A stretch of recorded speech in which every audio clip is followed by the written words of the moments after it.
On a beautiful Sunday night in the Bahamas, we welcome you to the island of Nassau, the NACAC New Life Invitational, as the road to Paris continues for many of the top athletes in this part of the world.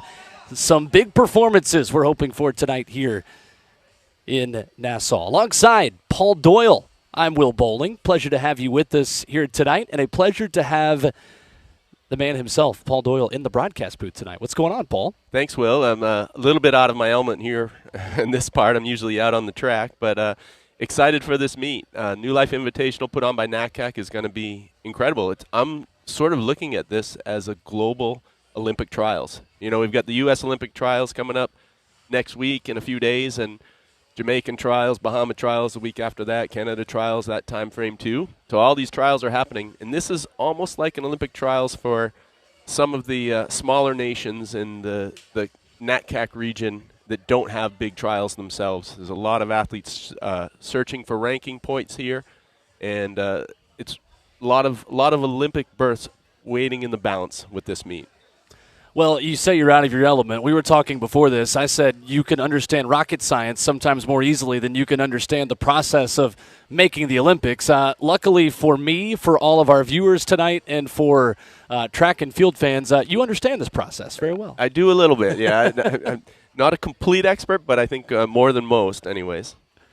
Well, we are looking forward to a great night of jumping, of throwing, of running here in Nassau, and the weather tonight, 85 degrees. It's been humid throughout the day, and that humidity we hope is going to just subside a little bit and give our runners some very fast conditions to run. We've got two field events that are getting started here this afternoon, the men's long jump and the men's hammer throw. This is Ho Long Ko representing Hong Kong, a personal best of 8-meter 1, 7:58 getting started. This is the first jump here in the men's long jump.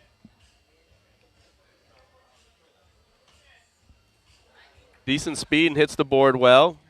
Reasonable extension. Ho Long Ko is one of these athletes that came in all the way from Hong Kong. Actually, there's many athletes in this event in particular.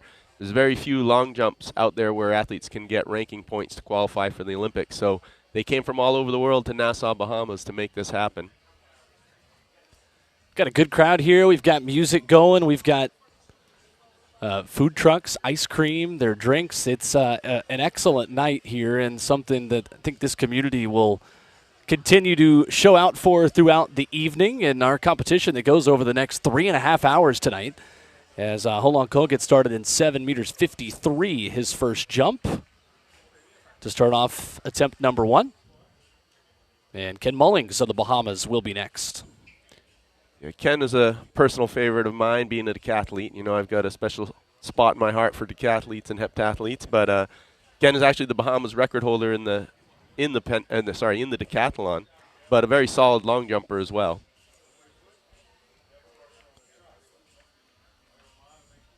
'27-year-old, two-time national champion for the Bahamas. And in the long jump, this is his third competition of the season and his first outdoors since he jumped 7:69 at the World Athletics Indoor Championships in those combined events. Getting the crowd into it, the hometown long jumper here on his first attempt.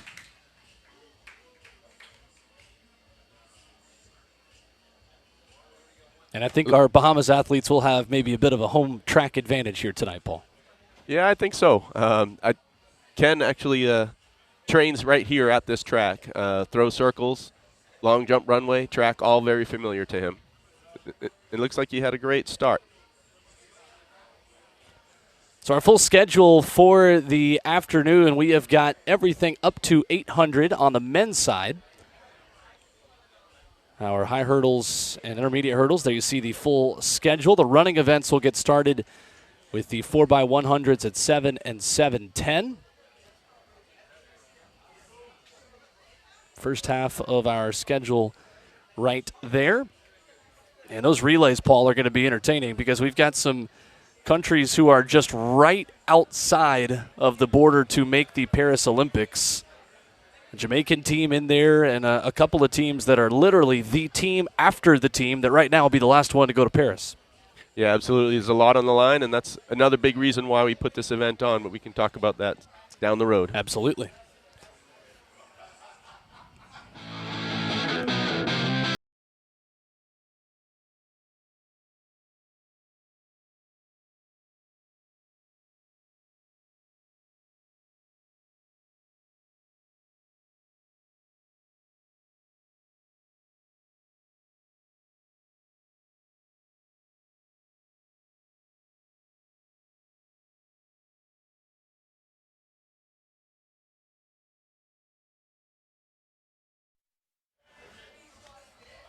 Here at Thomas A. Robinson Stadium in Nassau. Kybal Dawson, British Virgin Islands, just opened up his first attempt at 7:16 in the long jump. This is Ming Tai Chan, their Hong Kong horizontal jumper. A field of 7 long jumpers, including Henry Frayne of Australia, who is 35th in the Olympics rankings quota, coming up as our 7th and final jumper here in just a moment. This is about the halfway point here of round 1 of jumps in our men's long jump.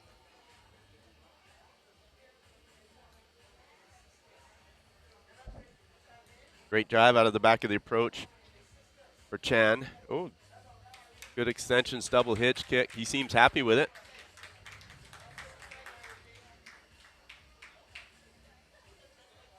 Comes in with a personal best of 8:12. That is the 3rd best out of this field of 7 in the men's long jump. Yeah, that 8-meter mark is kind of the gold standard in the long jump these days, but yet the Olympic standard is now 8:27. But a pretty solid opener there, 7:77 for Ming Tai Chan on his first attempt. Puts him into the lead.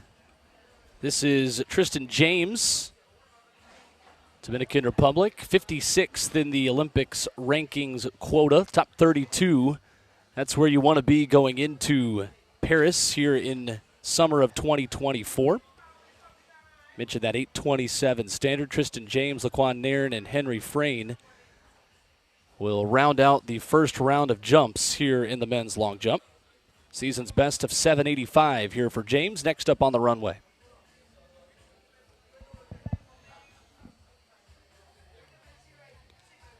And as we make the shift over to the hammer, we're middle of the first round with Isaiah Rogers here from the United States. Trained in Kennesaw, Georgia, just down the road from me. Rogers, the 14th best American this season. Season's best is also his personal best of 73 meters 73. A field that includes Miguel Angel Zamora, Logan Blomqvist, Isaiah Rogers, Ronald Mencia Zayas, and Jerome Vega, the 5-time Puerto Rican champ, who rounds out our field of 5 in an event with an Olympic standard of 78.20. And a field of throwers right around that 74 to 75 meter mark. This should be a good competition going all the way into the final throws.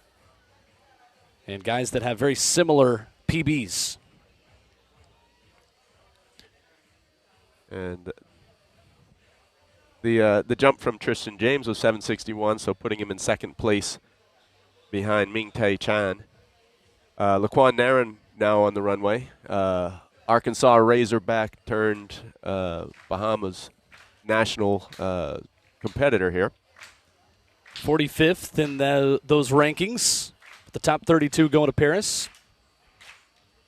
Between the Olympic standard and everyone else in those top 32 from the world rankings in 2024. The oohs and the ahs from the crowd there.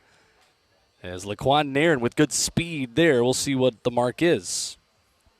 I'm happy to see Laquan hit the board. I forget what meet we were at only a couple weeks ago, and I found out that he's vision impaired in one eye, which, as vision experts will tell you, that makes you your depth perception off. So hitting the board is a challenge for all these athletes, Absolutely. but more so for Laquan. But 765 on that jump is a really good start. Then we shift over here to the hammer throw. And this one should be right around 70 meters for Ronald Mencia Zayas of Cuba. It was, I believe, 64.23 a moment ago for Isaiah Rogers. So starting to get warmed up in that competition in the men's hammer throw. And this will wrap up the first round of jumps in the men's long jump. Our crowd's into it for Henry Frayne, who is 20 points out of that 32nd spot in the Olympics ranking quota.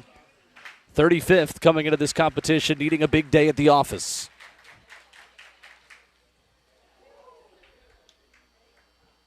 And another legal jump.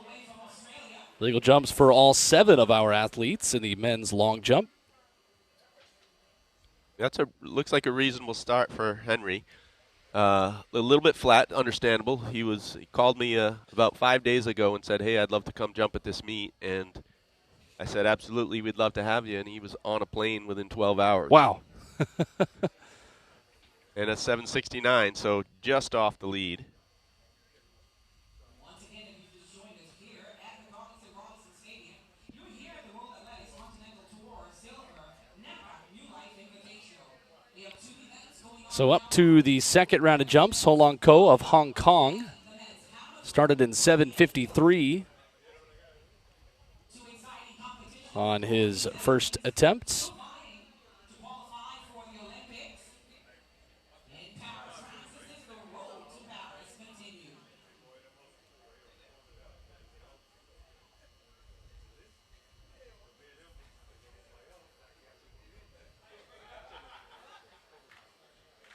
And he'll get the crowd into it too. I mean, they're here. You got to use them, right? Absolutely. Good wind at his back. Oh, And our first red flag. first lead flag and the first wind-aided jump, I think, a 2.2 meter per second wind on that one. So that likely made the difference. And it looked like a small foul, but it did look like a foul from here. Yeah, we want that wind to help us, but not too much. Exactly. And nowadays it's required to have video review of the boards. It's no longer required to have plasticine, but required to have video review for the athletes to appeal if they feel they didn't foul. Camera's never wrong, though. That's right. We can tell you over in the hammer throw, we are into the second round of throws after Jerome Vega just threw 71 meters 44. Miguel Angel Zamora, the Cuban, who led off the opening round. He will go again here.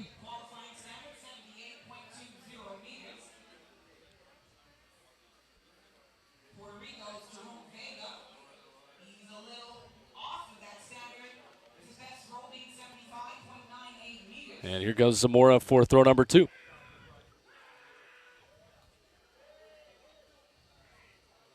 You can always tell when it's a good throw when they continue yelling well after the ball is out of their hands.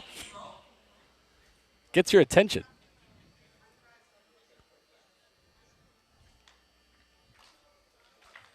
I tell you, the strength of hammer throwers is unreal. You know, I had a roommate years and years ago. He was a Croatian hammer thrower, Andras Haklitz.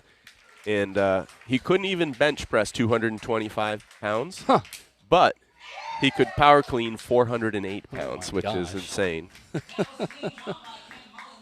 See, again, you talk about how you're out of your element up here in the broadcast booth. We're talking about Croatian hammer throwers that you've roomed with, and we're 15 minutes into the broadcast, Paul. You got to give yourself some credit. I love it. Oh, the knowledge is in the brain. It's a matter of getting it out. That's the problem. That's what I'm here for. Yeah, so it looks like Ken Mullings had a improvement there. Slight improvement. He went from 7:16 to 7:21 in a second. And legal wind as well, 1.8 at his back. That is a number we can work with.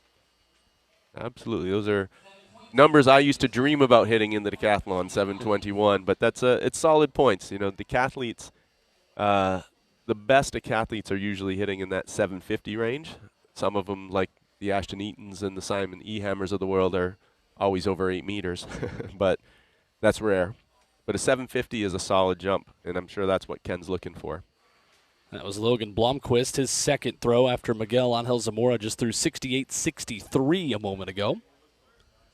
There is the second jump for Kybon Dawson. Red flag up for him.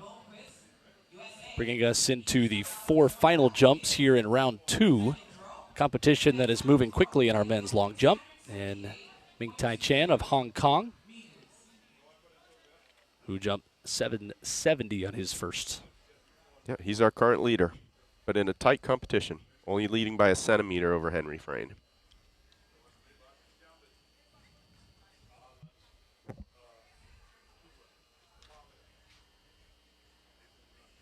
Next up for the men's long jump, that's Hong Kong, Ming Tai Chan.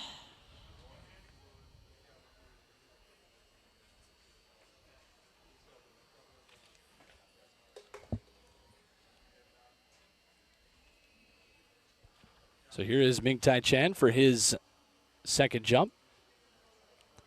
Leader in the competition, already close to his season's best of 775.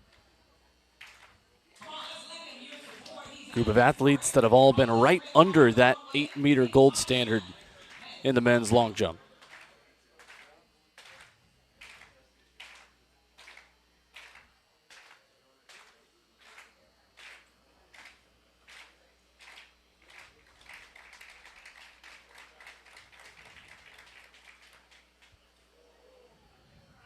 Ooh, a lot of speed through the takeoff there.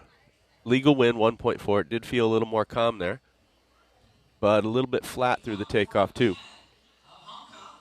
I don't think it's going to be an improvement if it is a small one, but he didn't seem too happy with it coming out of the pit. Crowd continuing to file in here in Nassau.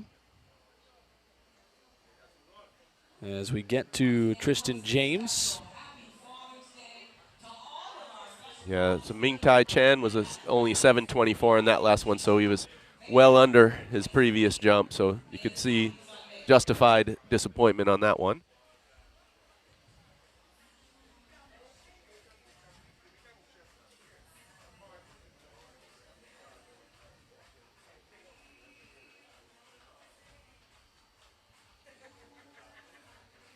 You know, guys like Tristan James, I really respect. He's been a journeyman in the sport. Used to compete for the U.S., but about 3 years ago, converted over to Dominica. Trained and lived in Seattle for a long time. Now has moved down to Florida. But always on the American Track League circuit, always competing out there as much as he can. I've never called him and said, hey, do you want to compete? And he said, no, it just doesn't happen. Trying to improve on 761 right here. And a lot of fouls here on these second jumps. That wind picking up ever so slightly, it feels like, for the second jumps versus the first ones. Yeah, absolutely. Usually it gets calmer as the night goes on here. Likely by the time we get to the sprints it will be that, but at least it's going in the right direction anyways. It definitely does feel a lot cooler out here than it did even 2-3 hours ago. It should be a pretty good night for quick times as that humidity hopefully just goes away a little bit. Yeah, it seems to have left a bit. Send it out to the ocean again. That's right. So the Quan Nairn and Henry Frayne will wrap up round 2 of jumps here in the men's long jump. Yeah, they're currently sitting in third and second respectively. But they're all within 2 inches of each other, all within 5 centimeters right now, the top 3.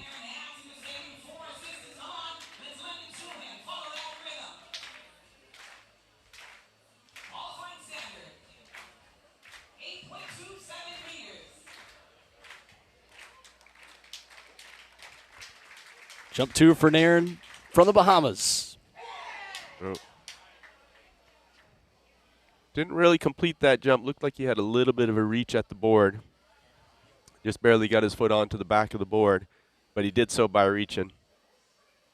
Often I'm the substitute coach for him at track meets, and unfortunately I can't be down there with him right now. If I was, I'd tell him to move up a foot. The wind has been pretty consistent at mid 1 points. That was 1.5 on that win. And 7:31 with the red flag. There is Jerome Vega in the men's hammer throw. Did have one improvement so far through the second round of throws in the men's hammer, where Ronald Mencia Zayas of Cuba just threw 69.84 a minute ago. That was not an improvement for him, but Isaiah Rogers did best his 64.23 from the first round with a slight improvement up to 65.54. Jerome Vega is the five-time Puerto Rican champion, headlining this field 1 point back of that 32nd spot in the Paris Olympics rankings quota. Yeah, so he needs this more than ever. Absolutely. And you'll actually find a lot of Puerto Rican athletes competing today. Originally, this meet was Puerto Rico in the hammer throw, wrapping up that last round of throws a minute ago. That was Henry Frayne of Australia in the men's long jump. Yeah, that was a foul for Henry. So he's still sitting in second place. You get this Isaiah Rogers here now competing. You can see him wearing this Throw One Deep shirt, and that is the track club of Mike Judge, great throws coach out of Kennesaw, Georgia. He actually coaches Daniel Haw as well, who's the top American and number 7 in the world.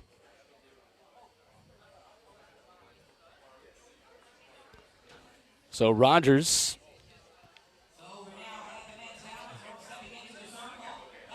starting out the final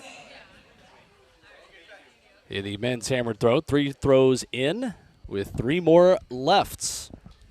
So our first final of the day in the field events with the long jump and hammer throw starting festivities here at the NACAC New Life Invitational inside Thomas A. Robinson Stadium.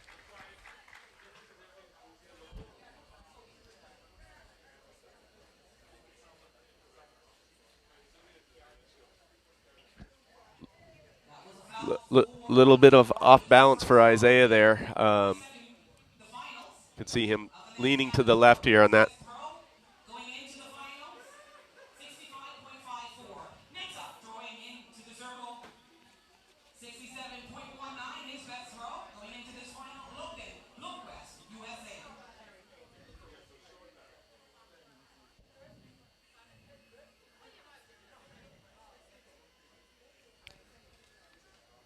So Logan Blomquist, the athlete that is in 4th going into the final with a best throw of 67 meters 71. There is his 4th throw and first to the final.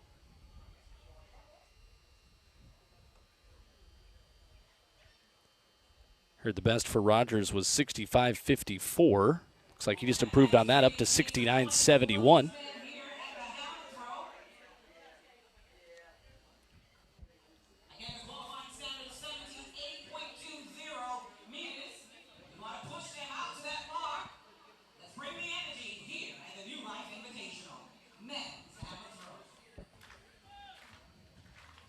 Back over here in the long jump. Here's Ken Mullings, 3rd jump, looking to improve on his 2nd mark, which was 7:21. Getting the crowd into it. And the talented multi-event athlete will get a legal mark here on his 3rd jump. Yeah, 7:16 on the first, 7:21 on the second. Hopefully he's got another improvement here. Will be interesting to see if he continues past this jump. As in the decathlon, they only take 3 jumps, so they're not used to doing more than 3. So who knows? He may. I think he's hurdling later, so might be an idea for him to wrap it up after that 7:09 third attempt. And not an improvement for him, which will bring up Kaibaugh Dawson, the British Virgin Islands. Just a minute ago, no improvement for Logan Blomquist at 67 meters 26 in the men's hammer throw that continues with 2 throws down and 3 more to go here in our final. This is Miguel Angel Zamora of Cuba, currently in 3rd going into the final 3 throws here in round 1 of our men's hammer throw final.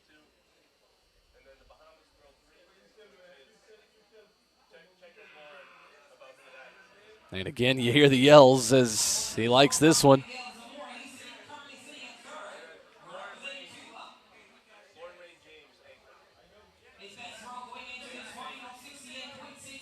Looking to improve on 68-63. And we'll take a quick break, continue our coverage of the men's hammer throw final and men's long jump here from the Bahamas in the New Life Invitational.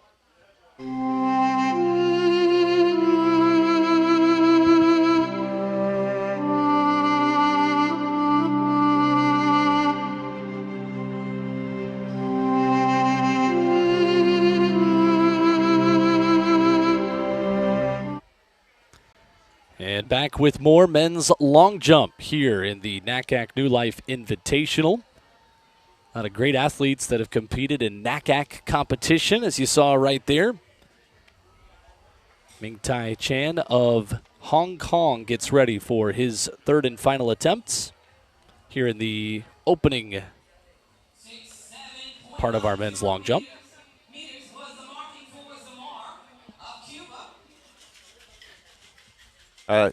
Will, I love that NatCat commercial.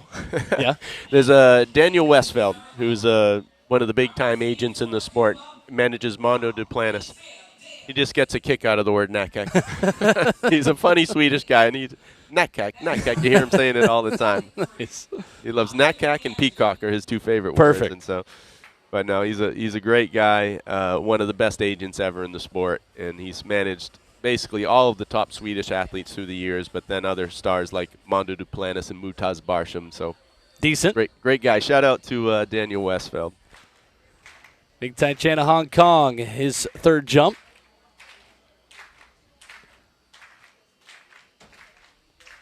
With 4 jumps left here in round number 3.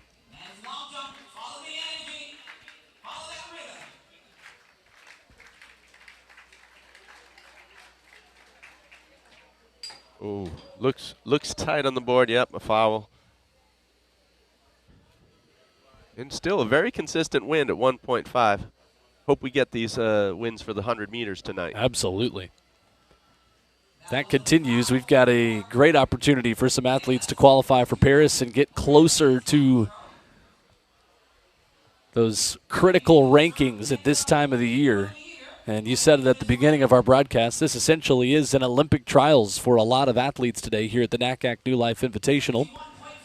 From countries like Cuba, Puerto Rico, the Bahamas, and Hong Kong for Hong Long Ko and Ming Tai Chan here in the men's long jump.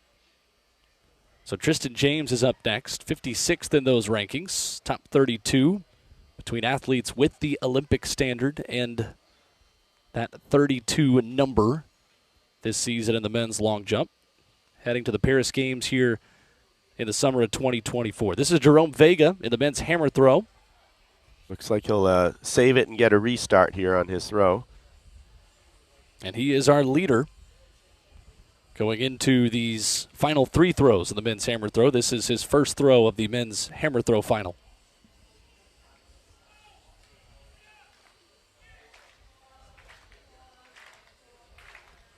And over on the long jump runway, Tristan James will get the crowd into it. Get ready for his third attempt. 761 for him and 4th right now of the competition.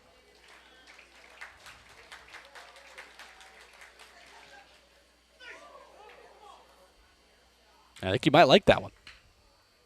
Yeah, it looked like a solid jump. Jumping up and down afterwards, so that's usually a good indicator. I had dinner with Tristan last night, and he was telling me that out at Chula Vista last week, he had an 822 jump and was unfortunate enough to have a 2.1 wind. Oh, man. So just over the allowable, but still a very solid jump, and it looks like he's in good shape right now. And Mark coming up now. That was 1.7 wind right there. And a 779 to take the lead. There you go. So Tristan James into the lead. Close to his season's best as well at 785. That will help him on the road to Paris as well. 56th in those rankings, looking to crack that top 32. And Laquan Nairn is one of those men standing between him and the 32nd spot. 45th in that Olympics ranking quota. 2 more jumps here in round 3 of the men's long jump.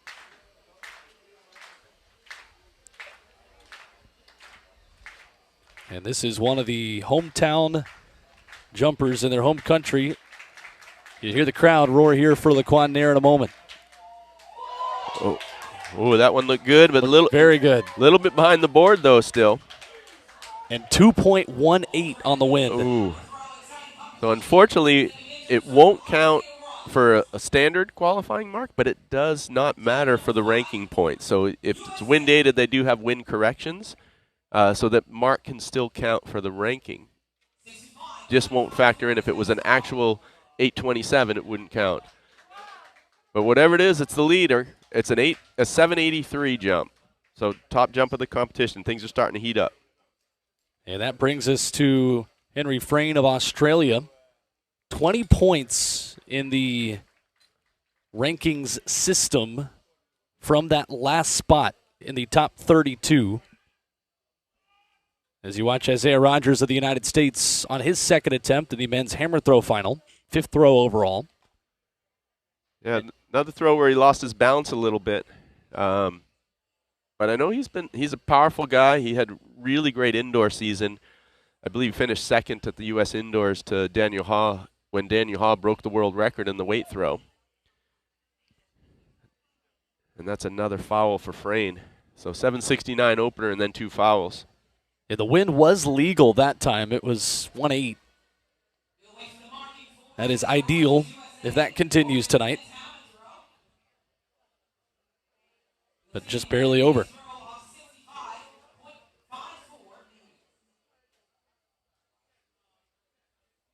They just announced 65-54 for Isaiah Rogers, his best, but I know his coach won't be happy with that. Mike Judge told me that he feels he's in 76, 77 meter shape right now. But very obvious visible imbalances right now with him. So hopefully in the 6 throws he'll get his act together, get his feet under him. And he does have one more, but this is a new best he just threw a minute ago. 71 meters 50 for Isaiah Rogers. And that puts him into the lead. Right in front of Jerome Vega at 71 meters 44.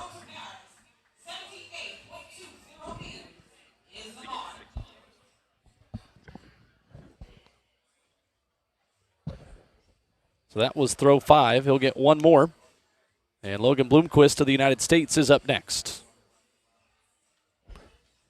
Looked like a solid release for Bloomquist. And that one also looks out over the 70 meter mark.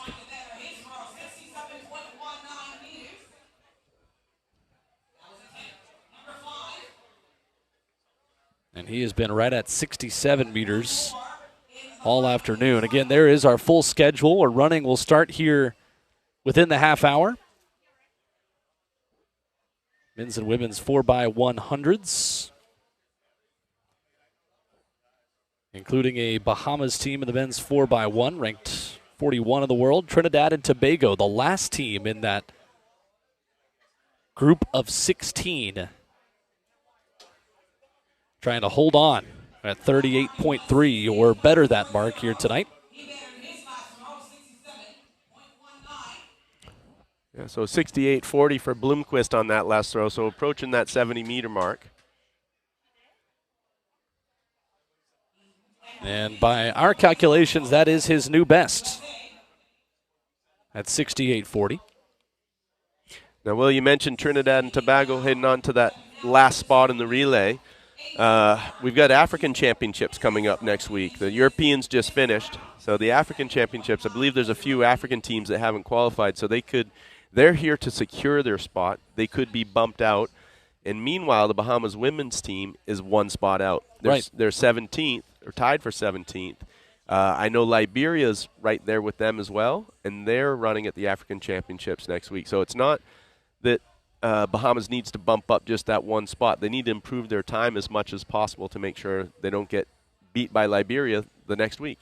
And that is certainly why we are continuing to hope this wind stays like it is. 4x1, obviously, a little bit different in that than a just straight-up 100 individual event.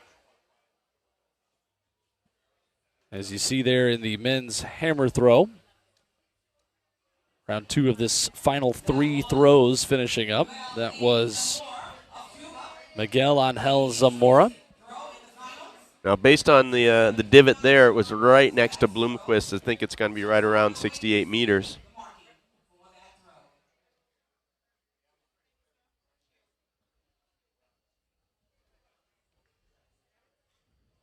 So the best 2 jumps in the men's long jump were the last 2 legal marks, Laquan Nairn and Tristan James at 783 and 779 through 3 rounds of jumps in the men's long jump.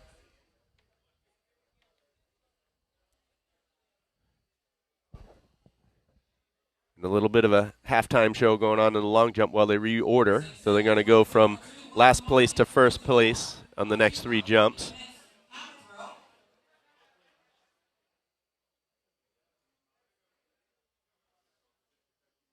So Zamora, not an improvement for him. He's been right around 67 and 68 all night.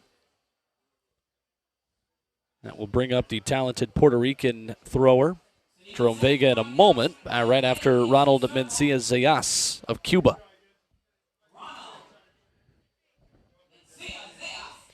I always used to get the Puerto Rican and the Cuban flags mixed up until I started managing Jasmine Camacho Quinn, and she will not let me get them mixed up anymore. So it's blue in the triangle for Puerto Rico. That's right. And red for Cuba. So that's the cheat sheet for everybody at home.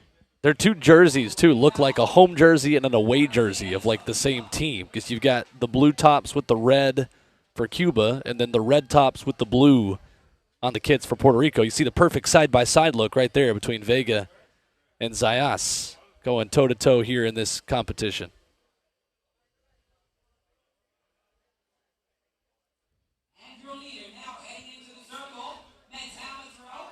Yeah, and I'm excited to see later on tonight the Paula Vasquez from Puerto Rico as well. She's the number 2 hurdler in Puerto Rico behind Jasmine, and she has a legitimate shot at making the Olympic team. I believe it's 12.77 is the automatic standard, and she's run 12.91, but in the ranking quota, she's inching her way up there. She had an unfortunate national championships on Friday in Puerto Rico where the skies opened up and the rain started pouring right before the hurdles. So she won but didn't run a fast enough time to improve her ranking. So she was hoping to get a lot out of this here. And that is the really tricky part of this for countries that are not like the United States. And that national championships is not only a time where you're battling for position, trying to finish in that top 3, but you're also trying to do so as quickly as you possibly can. And this process that is so different depending on the country, depending on the athletes and the events like that. A bad day of weather, too much wind, or maybe too much wind in the wrong direction as well into your face. It just totally changes such a intricate and delicate process. Yeah, absolutely. And there's not all that many competitions these days for a lot of the field events and a lot of the other events that are, I guess, considered a little bit more obscure. I remember back in 2017, Jarian Lawson long jumping at the U.S. champs, and he had jumped massive jumps, I think in the 840s, and unfortunately though everything was wind aided. So the whole year he hadn't had a non-wind aided meet, so he wasn't actually qualified for the Worlds. So he had to sit on the back of the runway and wait, not for the wind to pick up, but for the wind to die down so that he could get a legal mark in. And he did, and he got the mark and went in and medaled at the World Championships. So, but if they had just had a little bit more wind that day, he wouldn't have got to go. Right. You know, it's the smallest little intricate details have so much of an effect on the outcome of things here. So it looks like Mullings is going to continue in the long jump here. The decathlete going for his 4th attempt. I think, after 7:16, 7:21, he liked the way it was trending, but he hit a 7:09 on that next one, and I think he wants to redeem himself and end with a better one than that.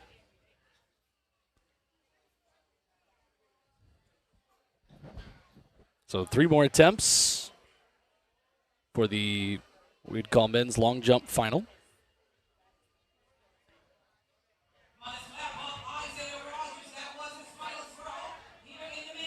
Mentioned Henry Frayne, 35th in that rankings quota.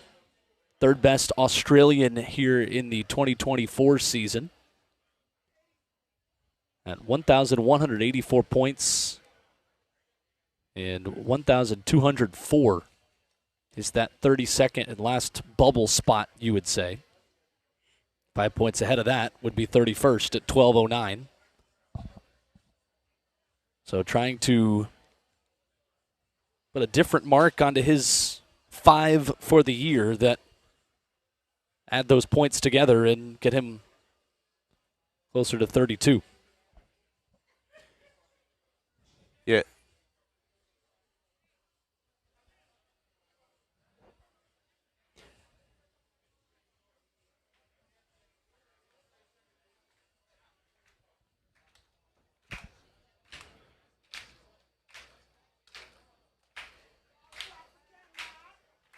So here is Mullings, fourth jump. Sixth place going into these final 3 jumps.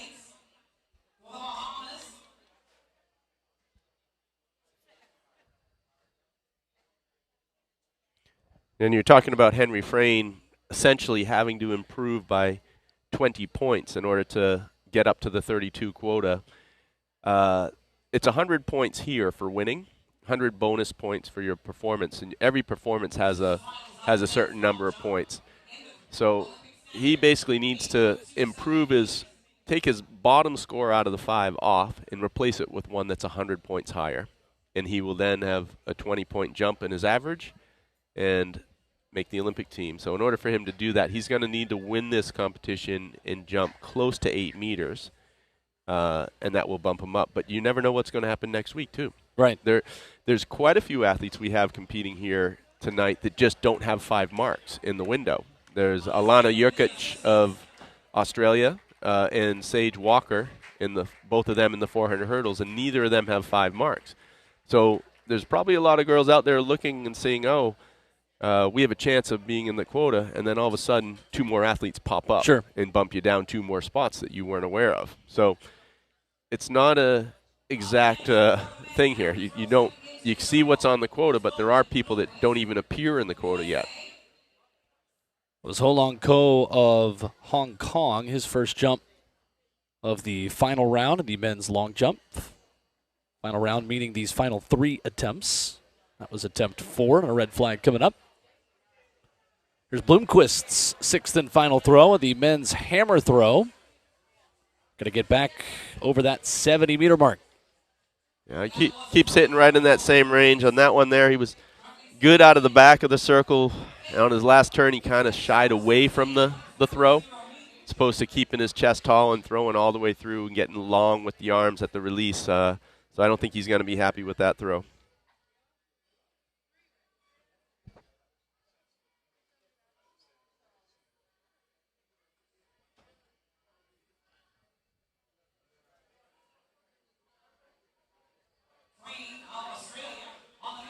So Frayne will be up next in the men's long jump. He is 4th behind Ming Tai Chan, Tristan James, and Laquan Nairn. This is your top 4 that will jump in that order.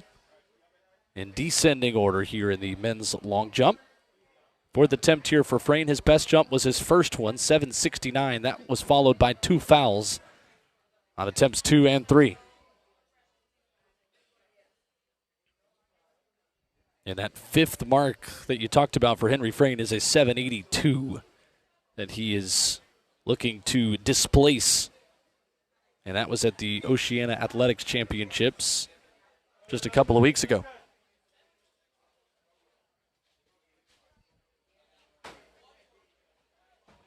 That looks like a better jump. Oh, red flag. It must have been a small foul. It looked like he had it in there. And the wind has totally died down as well. That was 0.5 at his back. We were up around the 1.7, 1.8 range just a few minutes ago. I think he's finding his rhythm, though. That would look much better on the runway and better speed through the takeoff, a little more pop off the board. So hopefully he gets it together on this next one. Couple throws left in the men's hammer, and you see right there, I think Zamora liked that one. He sure did. He certainly wins the gold medal for for post-throw celebration.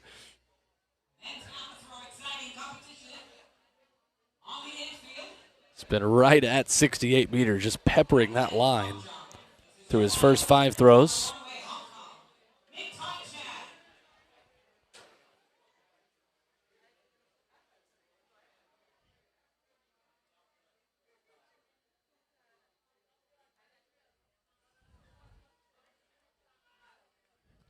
And Ming Tai Chan is up next.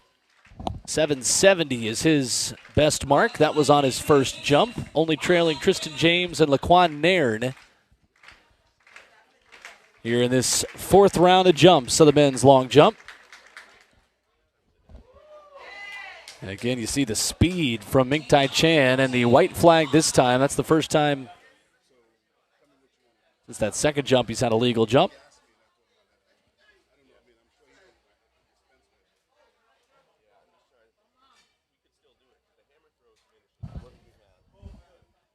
And a minute ago for Miguel Angel Zamora, I believe that was an improvement, 69 meters 61. And we're into the final few throws there in that competition where Ronald Mencia Zayas of Cuba will be next. 70 meters 73 is Zayas's best throw. And we've just got 2 throws left in our men's hammer throws. Zayas followed by the leader, Jerome Vega of Puerto Rico. And we've seen a lot of first throws be best marks and last throws be best marks in this competition so far.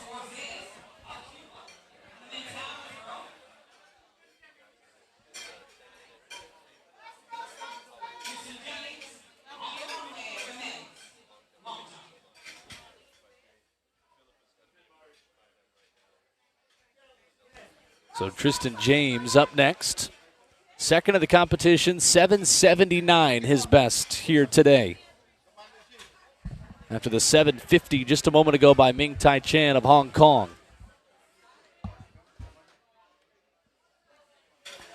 Legal mark.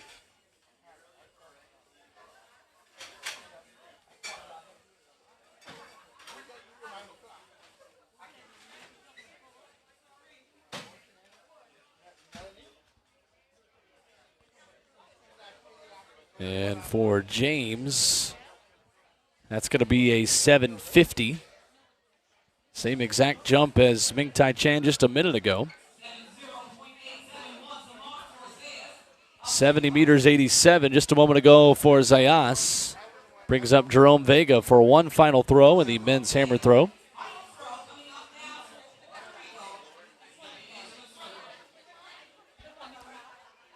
So you've got the last throw of the men's hammer.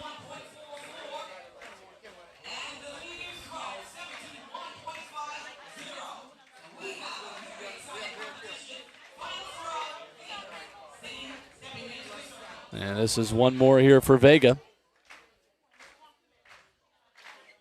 Trying to best 71.50, take this thing on the final attempt. Into the long jump, Laquan Nairn will tell you about that in just a moment as Vega gets ready to toss this thing. And into the cage.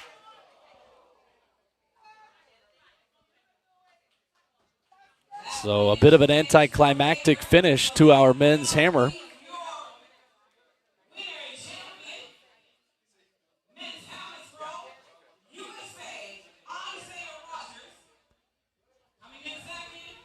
So Isaiah Rogers at 71.50 will take the men's hammer throw. Jerome Vega was second in 71.44. And at 70.87, Ronald Mencia Zayas rounds out the top 3. So Isaiah Rogers of the United States at 71 meters 50 is our first winner here of the competition in the men's hammer throw.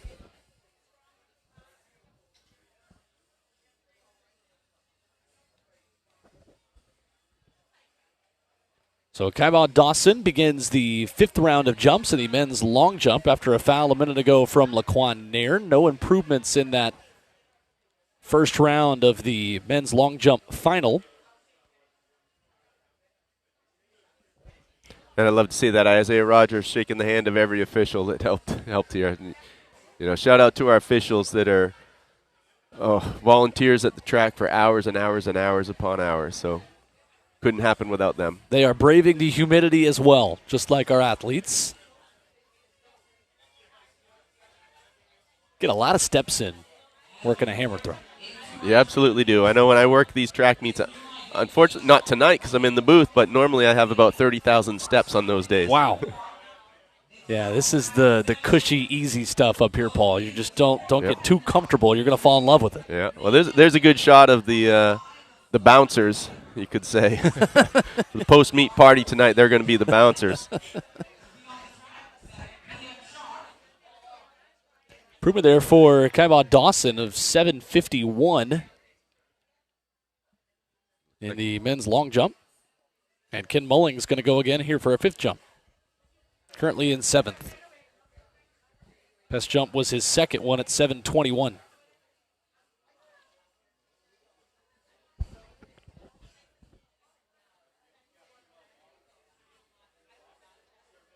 Another one tight on the board. Looks he got the white flag. Hometown officials, you know. That's right. No, I can't say that. They gave Laquan Nairn one a foul when I thought it was clean. So Legal win there again, 106 at Ken Mullings' back.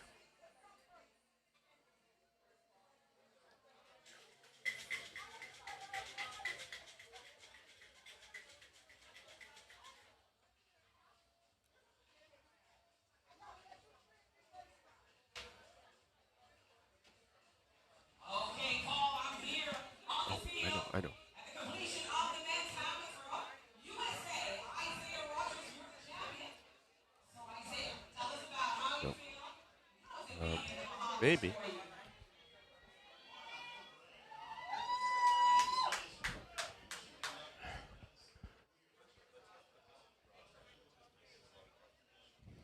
So Ho Long Ko of Hong Kong is up next. His first jump was his best, 7 meters 53. Get the crowd into it. Crowd that is continuing to file in here inside Thomas A. Robinson Stadium in Nassau.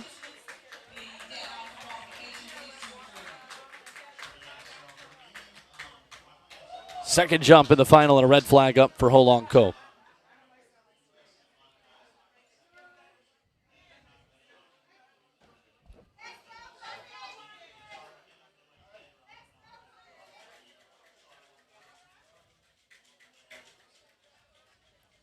So again, Ho Long Ko will take a look. And Henry Frayne will get ready next. Fouls on each of his last 3 jumps. Going to lock back in here. Opened up at 7:69.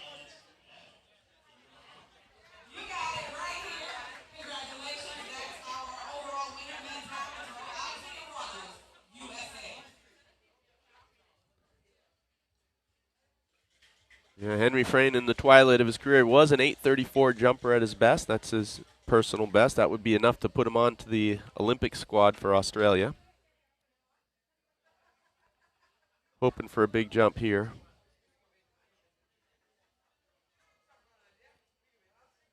The 34-year-old who was 7th at the Rio Games. Runner-up at the 2012 World Indoor Meet. An outstanding career representing Australia. Yeah, I remember about 15 years ago, he was talking to me about coming to the U.S. to go to college. He was back and forth between Texas and Texas A&M and ended up picking neither in the end. Decent options, you would say. Yep. Yeah, track and field powerhouses. Absolutely. At the time, I believe Bubba Thornton was still the head coach. And then, of course, Pat Henry, who's been there my whole professional career. As a white flag up for Frayne. So first time since his first attempt that he has got a legal jump.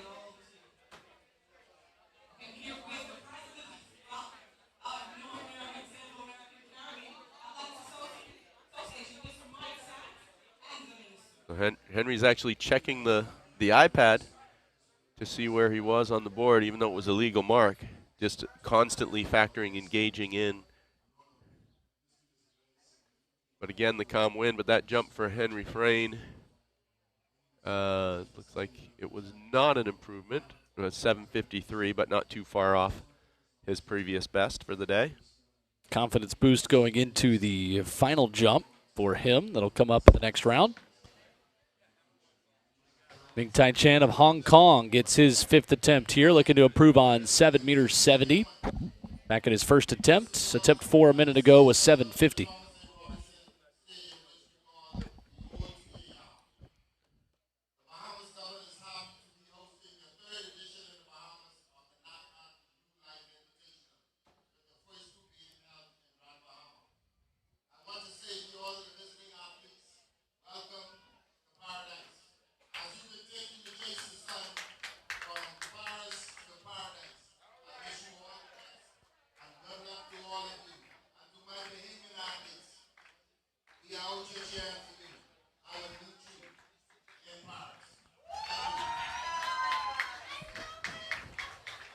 So here comes Ming Tai Chan, attempt 5.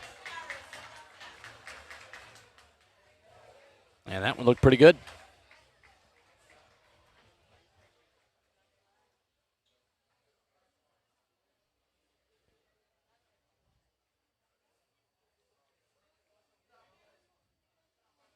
Yeah, Ming Tai Chan 770 in the first round is still holding up as his best. 750 on the last attempt, after having a not so great second attempt and a foul on the third. And that one is right back up there close to his best at the 765. Not far away, 5 centimeters off. As Tristan James will continue into the final 2 jumps in round 2 of our men's long jump final. And we've got running events on the track starting in just a moment as well, with these 4x100s that are going to get started here in just a minute.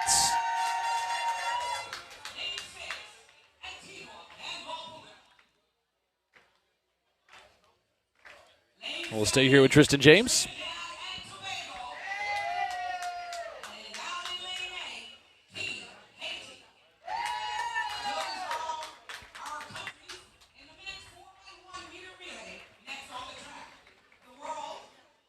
There is James with a red flag on his penultimate jump, with Laquan Nairn on deck.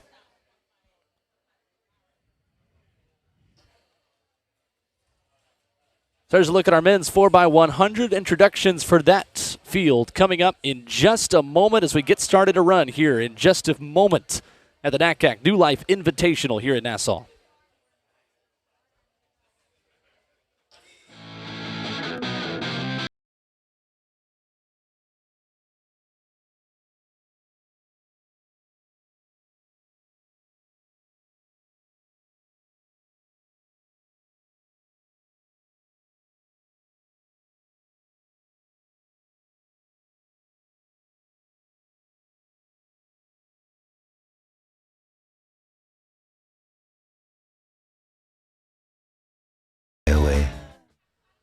From Nassau, we welcome you to the NACAC New Life Invitational. Will Bowling, Paul Doyle here with you in the broadcast booth. This is our first running event of the afternoon, the men's 4x100 meter relay. In lane 8, you see Haiti, Trinidad and Tobago, 16 on that Olympic ranking quota, the last qualifying spot, looking to improve on 38.3.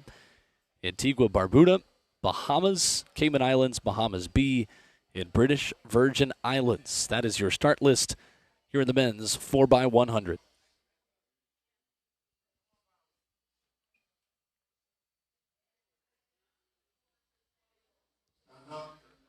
And they'll stand them up.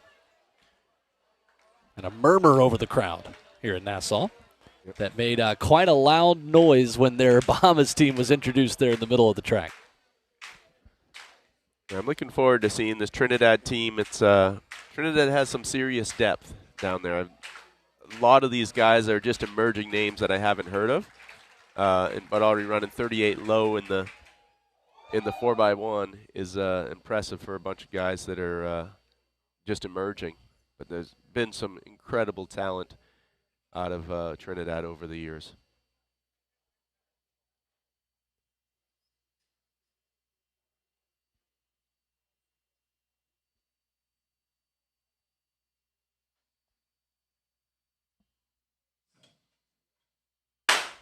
And we are watching Trinidad in lane number 7 looking to improve on 38.3. A clean start of the men's 4x100. And in lane number 7, Trinidad and Tobago, the first team to hand off. The home side, the Bahamas to the inside. Making up some ground here on leg number 2. It is even, those 3 teams on the outside. Trinidad and Tobago with the advantage. But here come the Bahamas, with Haiti running in lane 8. Anybody's race. The anchor legs will decide it. Bahamas on the inside. Trinidad with good speed on the outside. And the Bahamas at home will take it. And the crowd loves it.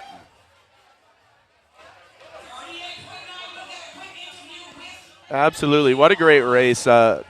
Pretty solid exchanges all around. A little bit of a hesitation on the anchor leg for Bahamas, but he hit his top speed. McCoy will be showing up later in the 100 meters running in that anchor leg for Bahamas. Looked pretty impressive after getting the baton a little bit late or a little bit slowly, but still nice solid win at 38.89.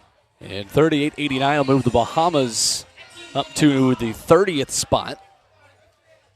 And the men's 4x100, those top 14 teams from designated competition qualifying for the Paris Games, plus the next 2 qualified by the top list. That's Brazil and Trinidad at the moment. But there's a lot of competition left in this track and field summer that will shuffle those numbers around quite a bit, we expect. I think Trinidad will be watching the African Championships very intently, holding on to that last spot. They better hope that if anybody runs faster than 38.3, that they're already ahead of them. Right. There are 14 teams that qualified at the World Relays here just a few weeks ago, but there's only 2 spots. It's very cutthroat now with this ranking system, or the World Relay system, rather, to qualify athletes. So at each round you can, in the World Relays, you can qualify automatically. I don't know if you got to watch it, but they're holding these Paradise to Paris signs when they made the team in all the rounds. So anyway, so 14 teams are qualified. There's only 2 teams that can get in on time. Paradise to Paris, a perfect way to put it. And that is what we are adding to here all afternoon as Ken Mullings continues here in the men's long jump. That is his 6th and final attempt. And it is a legal one with legal wins. So it's a double order today for the decathlete. Usually only doing 3 jumps, but he took 6 today. You think about the process of training for hopefully a summer games, for a national championship. You would know, I can't imagine what that process is like for multi-event athletes who are trying to peak at the right time in so many different disciplines. Yeah, it's difficult. It's a matrix you have to figure out, and it's odd sometimes because the decathletes, they're average in most events. They're not necessarily good enough to be invited to the Diamond League meets or the top meets and that sort of thing. So the options are a little bit limited for them. You'll see decathletes and heptathletes competing at a lot of open college meets through the years and whatnot. So I was just working last night on Aiden Owen's schedule. Aiden Owens DeLerme from Puerto Rico is a medal contender coming up at the Paris Games in the decathlon. Already scored over 8,700 points this year. And he's going to do a small meet in Belgium, pick 3 or 4 events in Kortrijk, Belgium. And that's going to be his final tune-up for the Olympic Games. Wow. There is Ho Long Ko. A foul in the 6th and final jump for him.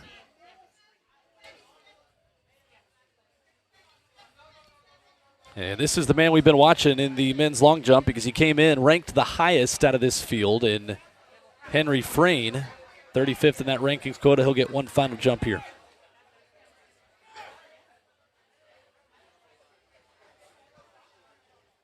Sorry, I shouldn't be the one saying that.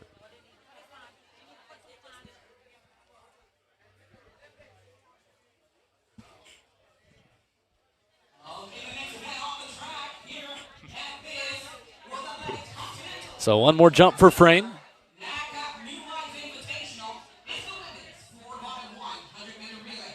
We It's certainly legal. put everything into that jump. Yep. Belgium at this time sits in 16th position with a tie. Trying to see what the wind reading is over there as well. It definitely feels legal. I don't think there's been Yeah, 1.4. 1.4. So we'll update you on if that was an improvement for Frayne quickly. It was not. 7:43 or 7:47, so Frayne finishes at 7:69. That is his best today in the men's long jump. And now this Bahamas women's relay team, this is their last attempt to qualify for the Olympics. Coached by former double Olympic gold medalist Pauline Davis, the athlete of the century from the Bahamas for the last century. We've got a couple of the college girls back and added into the relay. They've just missed it at the World Relay, so they're, like we say, one spot out. An improvement to, I believe you have the time there. What they need to hit is about 42 low, I think, 42.12 or something like that. They need to bump out the 16th and 17th teams. Yep, coming in at 42.85 right now. That is the last spot, 42.85. Bahamas coming in 20th at 43.17. And they'll stand them up and start the process over. It is Belgium, who 5 days ago ran 42.85 in Rome. They're right behind Spain in 42.84 in those last two spots in the women's 4x1. And right there at 43.15 is Liberia, who will run next week at the African Championships. And I'm in tight with the Liberian team, and I know that they, at the World Relays, they had a really bad exchange on their second exchange that cost them at least a half second. So they've got 4 very capable girls. So I think really if Bahamas wants to get here, they're going to have to eclipse Spain in the number 15 spot, 42.84. It is razor-thin margins. Spain, Belgium, China, Liberia, and Cuba in the way of the Bahamas team. Take an aim at 42.84 here tonight. And they're going up against an international all-star team. That's the countries of Ivory Coast, Dominica, USA on the anchor, Bahamas on the third. Moriel Lahore Demps getting started for the All-Stars team as the Bahamas race there right to their inside. First exchange is a good one. And the home crowd will motivate them through. Again, looking for 42.84 of Spain. That would be number 15 in the world this year and putting them right in that Olympic picture. Slower exchange on the second time through. Looked like third athlete left a little bit early, but they did get the baton off. And a great final exchange for the women of the Bahamas. They will win the race. They race against the clock now, needing 42.85, and they're just over 43.5.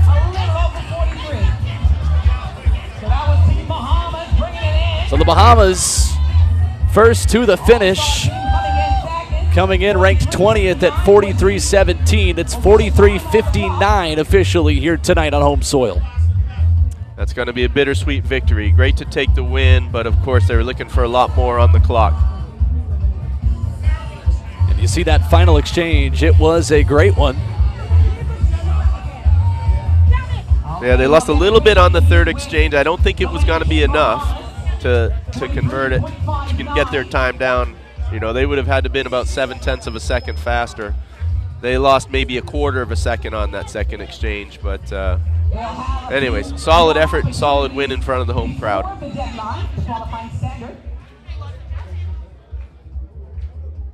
Go ahead. So there you see the results. All-Star team at 44.7, 43.59.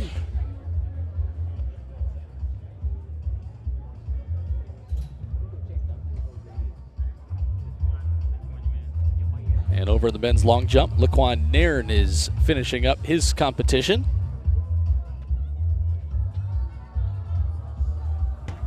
It has been Nairn and Tristan James going back and forth. Nairn with a 783 that was slightly wind aided, Team Bahamas, the winning team, 43. but allowing him to take the win here in this competition.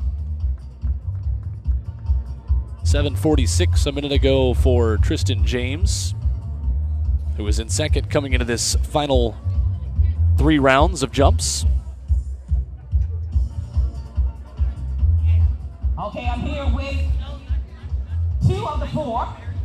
And here's Nairn of the Bahamas, 2 of the 4. getting the fans into it Girls, I'm here with and getting ready for one final jump.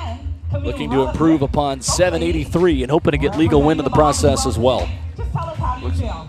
Laquan looks like he's got about an extra half pound of sand on his legs right now. He sure does. I don't know if that's going to help him or not, but let's hope for a big jump here. Be nice to finish off with a big one in front of the home crowd. Oh. Not too happy with it, just barely off the back of the board. Of course, we still have enough time, June 30th, to put in some time. It's gonna be a Legal fun jump, field. You're but running off the not what he was season. looking for, So, obviously, based on his what's reaction. And we got a little gust of wind after that jump as well that would have helped. Around the relay team, so I think we're producing great times, and once we get our real relay team, we're gonna be great. And not an improvement for Laquan Nairn, who finishes at 7 meters 50, but has enough to take the competition in 783. Another Bahamas athlete taking the win here in our men's long jump. The men's long jump and men's hammer throw, the first 2 field events getting started and finished here at the NACAC New Life Invitational. Okay, so tell us what's up next for you. So, Paul Doyle, we got a little bit of time. Try to get that time in. About 10 minutes until the men's 400-meter hurdles. We've got a pretty good showdown coming up in this next event as well between Gerald Drummond and Shaquem Hall-Smith. You take a look at the full schedule events. This one is going to be one of our excellent races of the night. Yeah, I'm looking forward to this one. Shaquem Hall-Smith just won the Edwin Moses Legends Meet just over a week ago in Atlanta. Obviously the marquee event of the Edwin Moses Meet, and he took that in a personal best victory, going under 49 seconds for the first time in his career. And he's going up against Gerald Drummond, who was the surprise winner at the Diamond League at the Prefontaine Classic. So there is about 7/10 between their PBs, but who knows in front of the home crowd how much they're going to lift Shaquem Hall-Smith. So looking forward to that race. There's a bunch of other good races tonight. This one has a little local flavor in it for sure.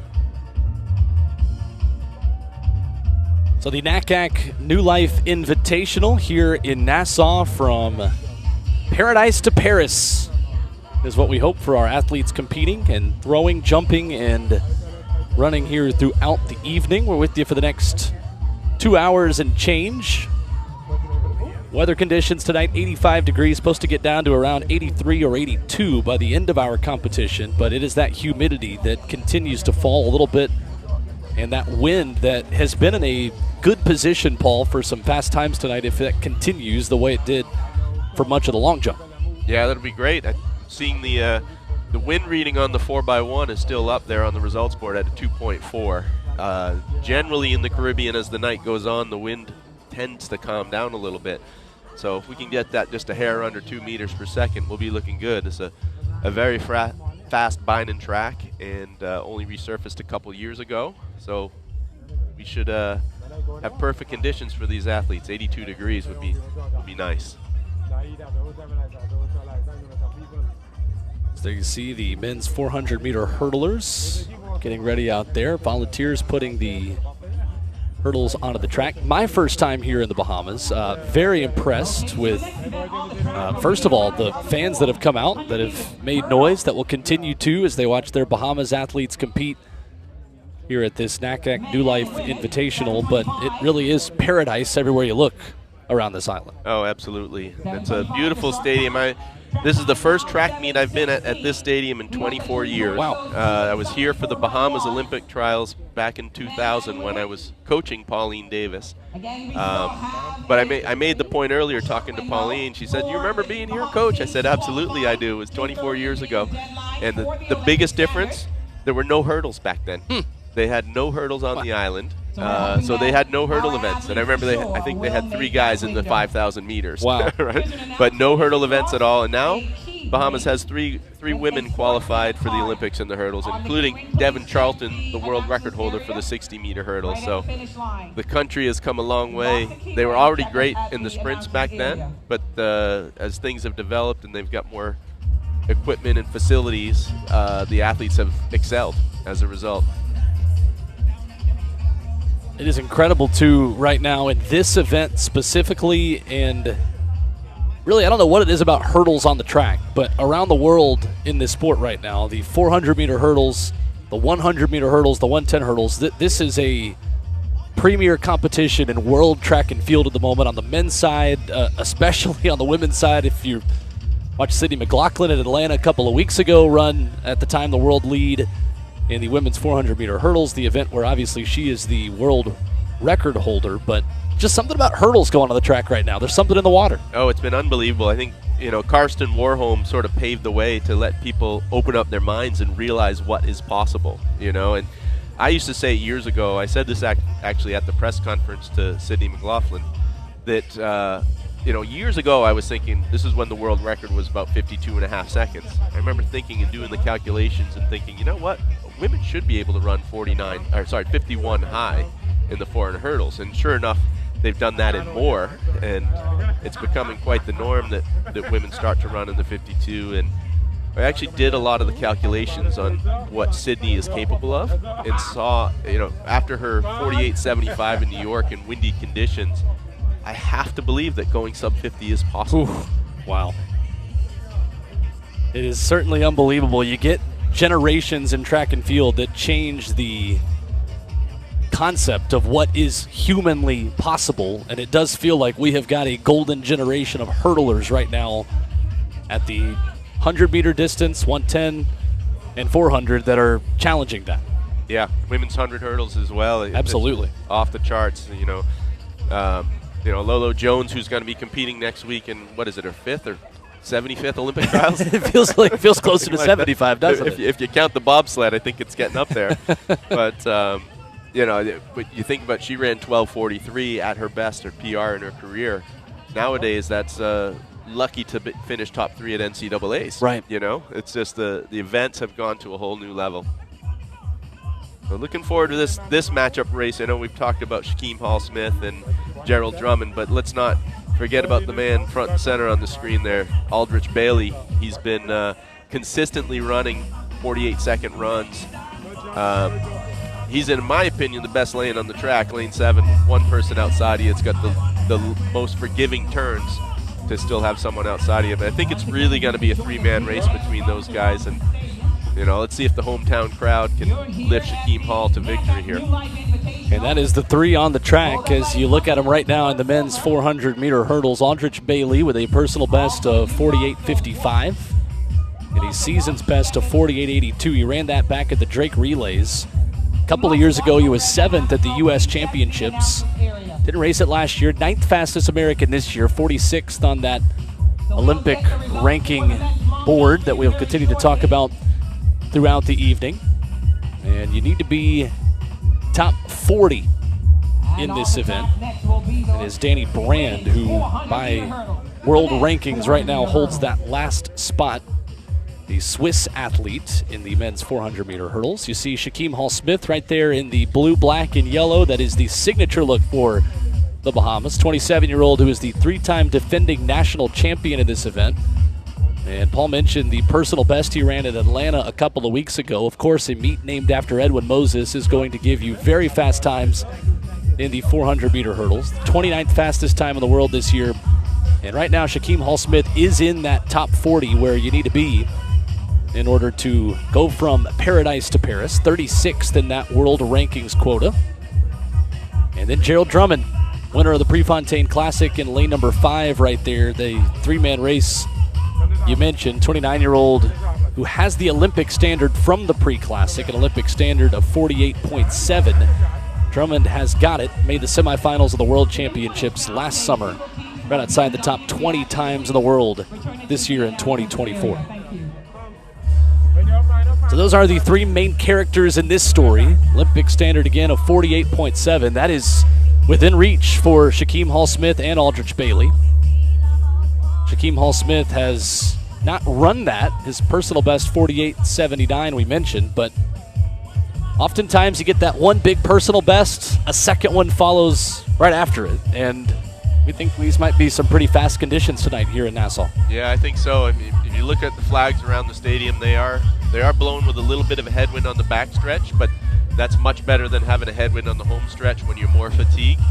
So these guys will know how to control their run through the wind on the back and still have a lot coming home. So yeah, the temperature's perfect. It's not too hot. The sun has set and it's starting to cool off a little bit, but it's certainly never going to reach what we would call cold. Yeah, right. So considering the amount of events you have done, I've got to ask you the basic track and field question as we watch the 400-meter hurdles. Is this the hardest event in track and field? Oh, boy. I say yes. Okay. I do think it is. I think everyone comes down to this or the 800. Right. And I've only run an 800 once or twice in my life. And Thankfully, me too. I don't care to remember those, but I've done a bunch of 400 hurdles, and I remember finishing an 800 and thinking, oh, I had more to give. I've never finished a 400 hurdle race and thought I had more to give. Fair enough. I'm putting you on the spot here. You might be betraying some friendships maybe you have in events or athletes that are doing the 800 and not the 400 hurdles, but I don't know. You come up here in the booth with us. We're going to put you on the spot. We're going to put that knowledge to the test. That's okay. I can apologize after. So. All right, we're about ready for this men's 400 hurdles. You can definitely feel the atmosphere picking up in the stadium. You know, no one ever accused the Caribbean people of being on time, so you know, the 6 o'clock start time is more an idea. I don't know which friendship you're just betrayed more, 800 runners or Caribbean people. No, they know it. They know it. I'm not telling them anything they don't know. Paul Doyle making no friends tonight here at the NACAC New Life Invite. And here is our full field in the men's 400 hurdles. Malik Smith is in lane number 3, representing the Virgin Islands. Representing the Virgin Islands, he's a two-time national Just saw Gerald Drummond running in lane number 5, the winner of the Prefontaine Classic that earned him the Olympic standard. That is 48.7. He ran 48.56, just off of his personal best of 48.11. Lane 4. The hometown hero, Shaquem Hall-Smith of the Bahamas, the 3-time defending champion of this event, representing the Bahamas in lane number 6. Aldrich Bailey of the United States looking to improve on a season's best of 48.82 that he ran at the beginning of the season at the Drake Relays. And on the outside, you've got Marvin Williams of Jamaica rounding out this field in the men's 400-meter hurdles. Our first individual event on the track tonight. Over the next 2 hours, everything from 800 and down. And a couple of 4x4s as well. Looking forward to a fun night here at Thomas A. Robinson Stadium at the NACAC New Life Invitational. Our first gun of the evening is imminent here in our first individual event. Yeah, we're starting off with a saucy one here with the pre-classic champion versus the Edwin Moses champion. So looking to see this. Shaquem Hall-Smith, the man with a personal best a few weeks ago. You will hear the roars as long as he leads from the fans here at the Bahamas. If he runs this race like he did in Atlanta a couple weeks ago, he's going to be out the whole way. He was in lane 8 and never saw another person in the race. Now at least he's got 2 people outside of him. Hopefully runs his own race still. Shaquem Hall-Smith sandwiched by Aldrich Bailey and Gerald Drummond. A clean start of the men's 400-meter hurdles, and over that first barrier, it is the hometown hero in Shaquem Hall-Smith out to the early lead. Down the backstretch, looking very strong, already making up the stagger on the American. Bailey to his outside, halfway home. And you see the long strides of Shaquem Hall-Smith now being caught a bit by Aldrich Bailey to the outside as Bailey simultaneous over the hurdles with Hall-Smith.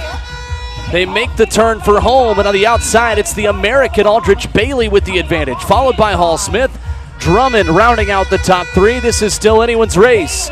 And the pre-classic winner, Drummond, with some speed late. He won't have enough to catch Aldrich Bailey, who takes the win. That's an impressive run by Aldrich there.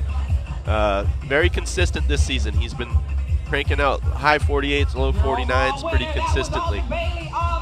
Looks like Shaquem Hall-Smith had a little bit of trouble at some of the hurdles there, had a big reach at hurdle number 7, which not only slows you down, but it kills your momentum.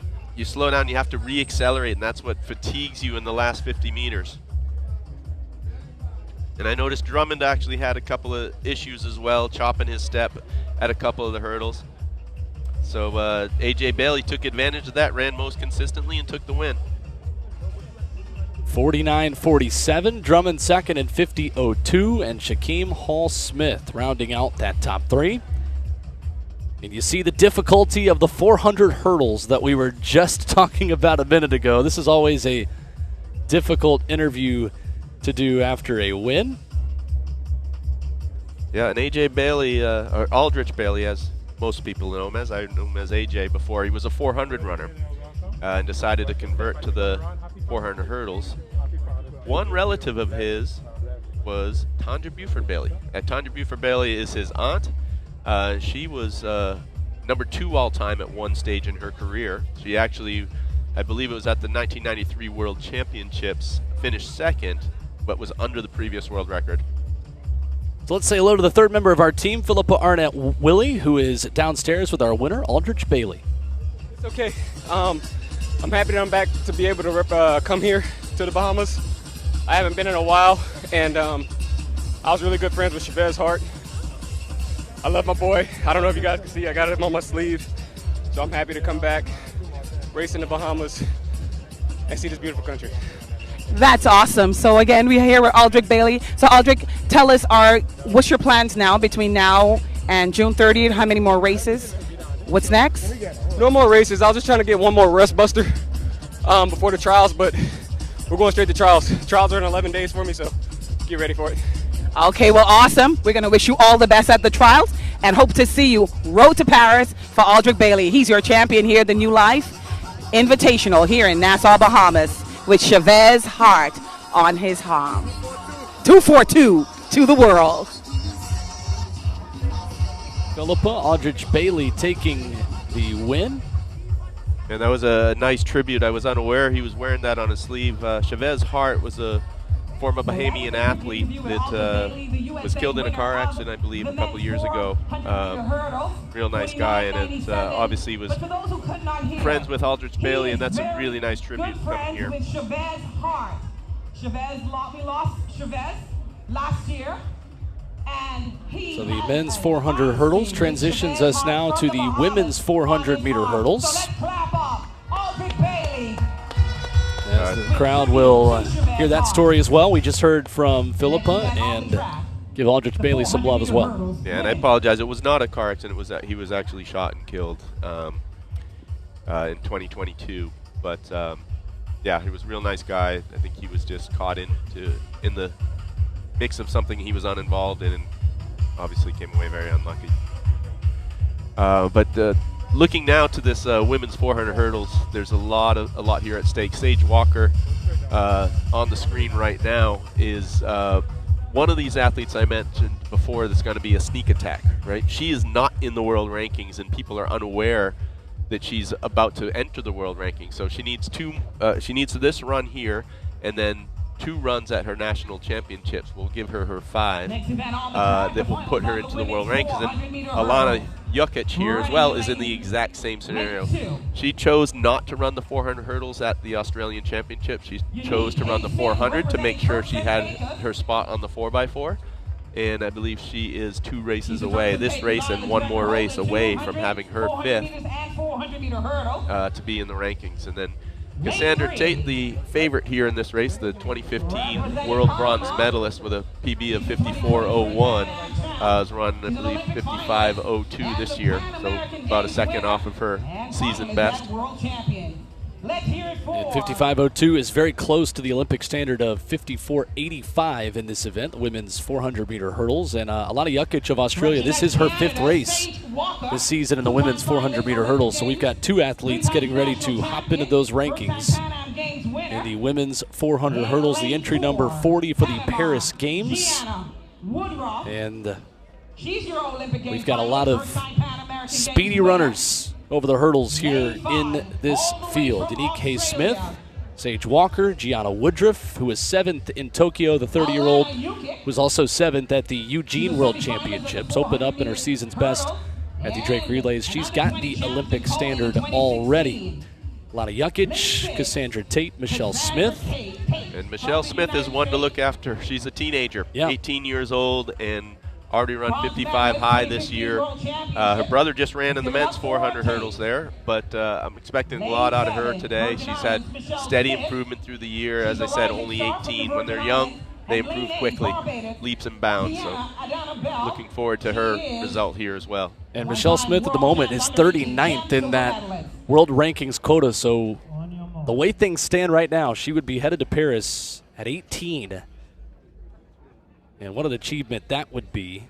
Ran her personal best to finish 2nd behind Sydney McLaughlin in Atlanta a couple of weeks ago, and that PB 55.96. As you see, Tia Adana Bell on the outside, rounding out a spectacular field of women's 400-meter hurdlers here inside Thomas A. Robinson Stadium. And it's a clean start in the women's 400-meter hurdles. Couple of athletes that will enter the world rankings with a clean competition here today. And it's Cassandra Tate of the United States, who is off to the early lead, the 33-year-old who's finished in the top 8 at 2 different world championships. She is running very quickly down the backstretch in the all-black there on the outside. It's Tate with Jukic right behind her. Woodruff there in lane number 4 as Tate continues to add speed. It's a little bit of wind there on this big turn here in Nassau, but it is Tate who will have the advantage as they sprint into the home stretch. Jukic right behind her in 2nd. Sage Walker, the 3-time Canadian champion, is trying to make up ground there on the inside, and here comes Walker with Jukic and Tate.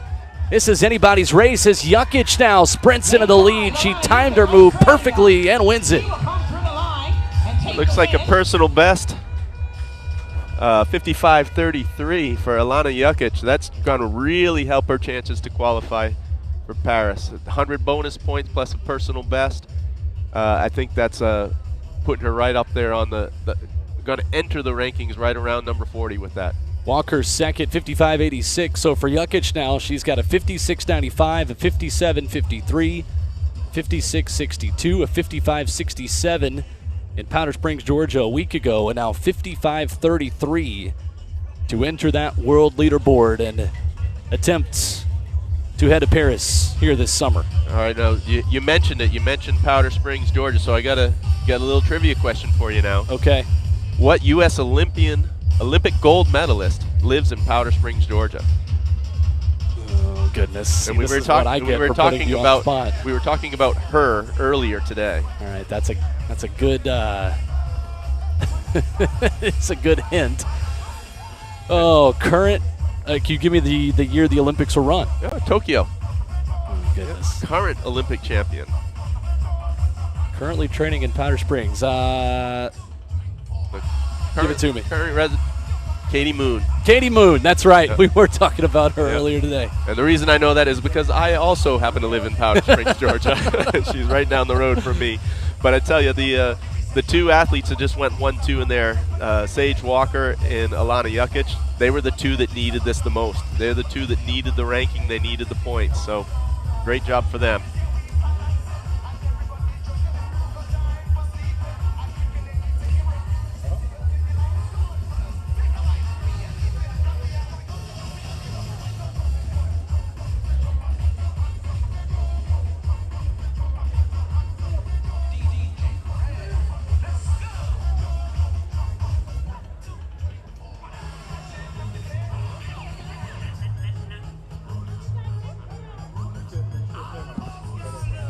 So that is the women's 400-meter hurdles.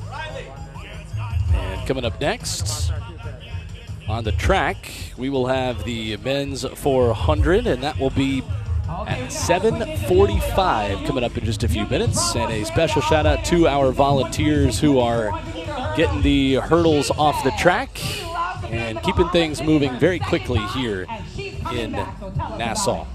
I love the weather as much as it's humid, but I love the atmosphere. I love how everyone gets around each other. And it's So lots more still to come here from Nassau. We've got a couple of field events to tell you about that will start in just a few minutes. 400 on deck. A quick break in our coverage here from Nassau. It's the NACAC New Life Invitational rolling right along here on a Sunday night.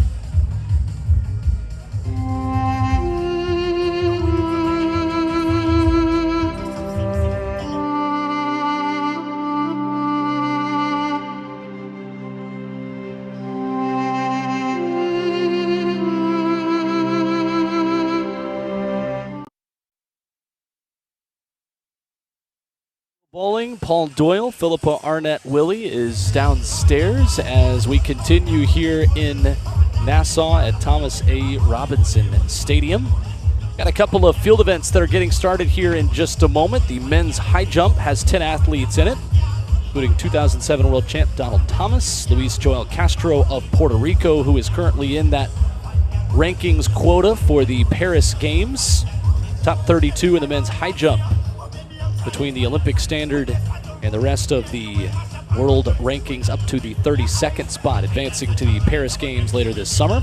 And the women's long jump getting started here in just a moment as well. Paul, a couple of good fields in these field events that are going to get going here in just a few. Yeah, absolutely. I'm looking forward to these field events, filling the gaps between these awesome races. The high jumper that you mentioned, Luis Joel Castro from Puerto Rico, that's in the quota. I think he has a future in politics. I've had a lot of interactions now in Puerto Rico, and he is just sort of the ambassador of Puerto Rico in track and field, and everybody loves him. He's kind of like the equivalent of Vernon Norwood in the U.S., right? Yeah. Everyone loves Vernon Norwood. Speaking of that, his event is coming up. But Vernon Norwood and Joel is about the same.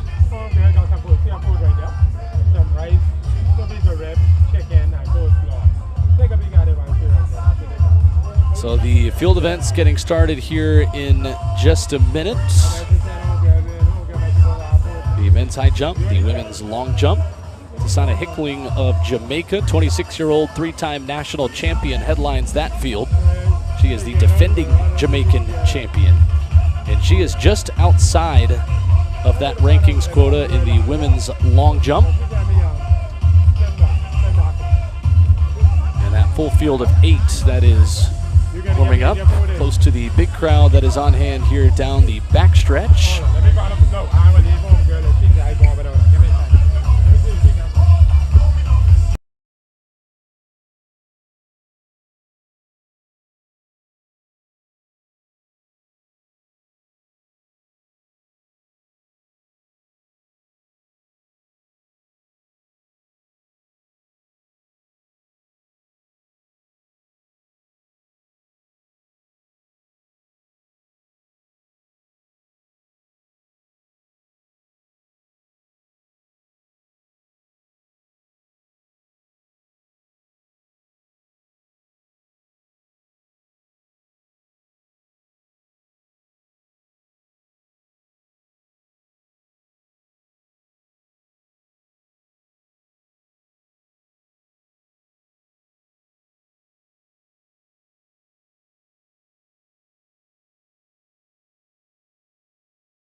Apologies for the technical difficulties. We are back live here at the NACAC New Life Invitational. Will Bowling, Paul Doyle with you, and our great crew getting us back up and operational once again here, getting ready for the men's 400 meters here. Paul Doyle coming up in just a moment.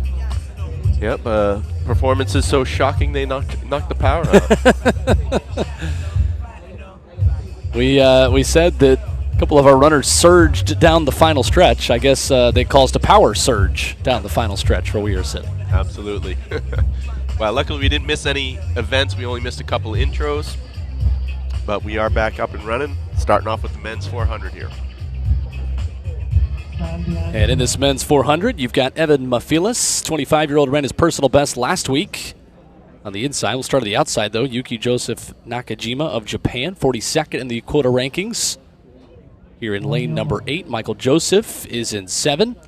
Emmanuel Bamadele of Nigeria ran the Olympic standard back in August of 2023. His season's best is 44.88, the 2023 NCAA outdoor champion at 400 meters and 4x400 for the Florida Gators. Alonzo Russell in 5, Runa Desharna in 4, Daquan Butler in 3, Ezekiel Suarez rounding out that field in lane number 2. Set. Off and running in the men's 400, an Olympic standard of 45.00. And a clean start there, lane number 5. We're looking at Alonzo Russell of the Bahamas with Emmanuel Bamadele of Nigeria running very well in lane number 6. Down the backstretch they go. It's Bamadele, the 2023 NCAA outdoor champion, the Florida Gator with a headband on, running around the curve. And this is still anybody's race. They will make the long turn right here for home as Bamadele battles with Alonzo Russell to his inside. There's Desharna. And way on the outside, Nakajima of Japan will lean at the line and take it. Yuki Joseph Nakajima with a very strong finish, 45.49, just ran into our picture and ran over the line first. Great run for the LA-based Japanese athlete. Had some difficulties travel getting in here. Happy to see him take the win despite a little bit of fatigue in his legs from difficult travel. But long way to travel. Didn't come from Japan, but came from LA, which isn't that much closer. A great finish there. So Yuki Joseph Nakajima, who is currently in that world rankings quota that would get him to Paris with a 45.49. That won't be one of the best 5 marks for him as he prepares for hopefully a Paris Games. But sitting right there in that top 48 that would send him on to the Olympics later this summer. Throwing third, representing Jamaica.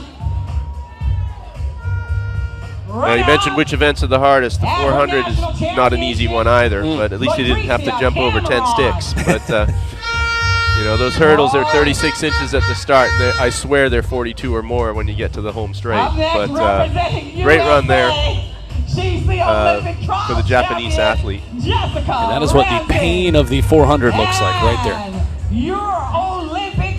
I always hate to have the next event on the track and witnessing what they're about to feel. You know?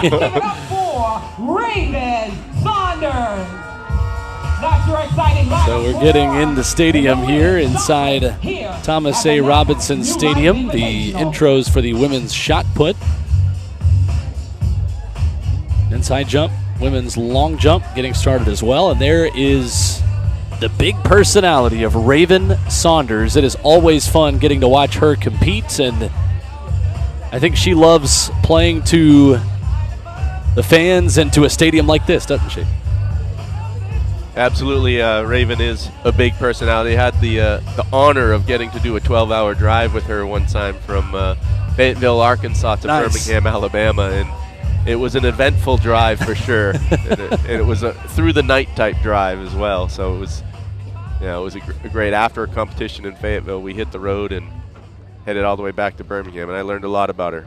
But incredible athlete, incredible person, and just always love to see her back competing. She's making a comeback after having a whereabouts issue that kept her out of the sport for a little while, but excited to see her keep improving and get back to where she was when she won the Olympic silver medal in Tokyo. Yep, Tokyo silver, 5th in Rio, 4th at her last U.S. Championships in 2022. As she continues season's best of 1917 for Raven Saunders, battling with a great field of women's shot putters, including Jessica Ramsey, ranked 15th in the world this year, the 2021 U.S. champ, and Portia Swarren of Trinidad and Tobago, that excellent field. In the women's shot put, they get started in just about 4 minutes at 8 o'clock local time here in Nassau. Next up on the track, though, it is the women's 400 meters. And Bahrain's Salwa Eid Nasser, Paul Doyle, is a world champion in 2019 at 48.14, a 2017 world silver medalist. Her season's best this year is 50.98. Yeah, going to be interesting to see how the Bahamas crowd reacts to her, because in 2019, you may remember, she beat Shawnee Miller-Weibo to the gold medal, which was unexpected in Doha. But she also had a whereabouts issue with her and a ban, and she's coming back from that and doing quite well. She's been a bit all over the place as far as her performances, but she's a girl that likes to get out of the blocks, and she will.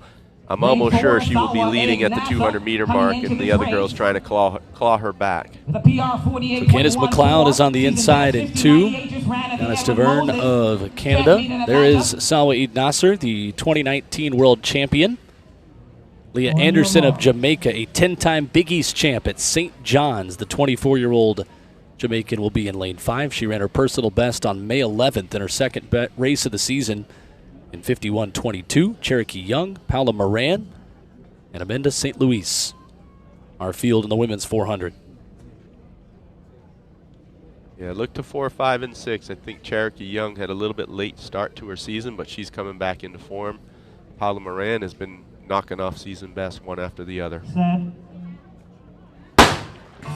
Clean start on the women's 400. The 2019 world champion sharing the track with an excellent field of long sprinters here in the Bahamas. And Paula Moran, the 10-time national champion, gets off to an excellent start there, running on the outside in lane number 7, side by side with Cherokee Young in the bright orange. And the gold, that is Leah Anderson. Look at the slight edge to Young, side by side with Moran, who are outside. But here comes Salwa Eid Nasser. She was a bit more conservative in the opening 200 meters than we expected, and Eid Nasser will have pole position as they make the big turn for home here in Nassau. Salwa Eid Nasser sprinting very, very strongly, the 2019 world champion. A different strategy for her tonight. And Salwa Eid Nasser will take it, a race against the clock, and she'll be close to a new season's best. And it is 50.96 by 0.02 of a second. That is a new season's best for the Bahrain athlete who already has the Olympic standard. A slight improvement for her this season here tonight in the Bahamas. Definite change in strategy from Atlanta 2 weeks ago, where she was out hard and had a really tough last 50 meters. At least Paula Moran actually was in that race in Atlanta and beat her, so there's a little over a second difference between them tonight. So she is definitely on the improvement. So I'd say watch out for her in Paris as she starts to round into form. So Salwa Eid Nasser qualified by entry standard for the Paris Games. We will see her later this summer. And more of those athletes that will continue to put themselves in position. Cherokee Young and Paula Moran currently within that top 48. You need to go to Paris at the moment. As you see how she finished here. On the runway now, getting ready. Yeah, it's interesting. Paula Moran took a different strategy as well. She's usually more conservative at the start, but she took it out. She was out in lane 7, ended up becoming the pacemaker for the field. But she took it out where she's normally relatively conservative and has a lot coming home. Still finished strong coming home, but didn't have as much in the tank as she normally does. One-time national champion. So next on the track will be the men's 100. Jumping third, As more of our field events get started here as well. Your 8 o'clock starts for the women's shot put. And these are our long jumpers. Out of Africa. Great multinational field here in the long jump as well. You know, when we changed the date because of the weather, it deterred a lot of the Americans from coming, unfortunately, because we're now in the men's long jump. There were about 5 Americans that were supposed to be there, but we're only 6 days away from the men's long jump out in Eugene, so they decided to rest and be ready for that. But the same thing happened in the women's, but there's a lot of athletes here that need the points. The 2 Puerto Rican athletes jumped on Friday, flew here Saturday, and ready to go here today. We will take a quick break, get you back for more here inside Thomas A. Robinson Stadium. You are watching the 2024 NACAC New Life Invitational.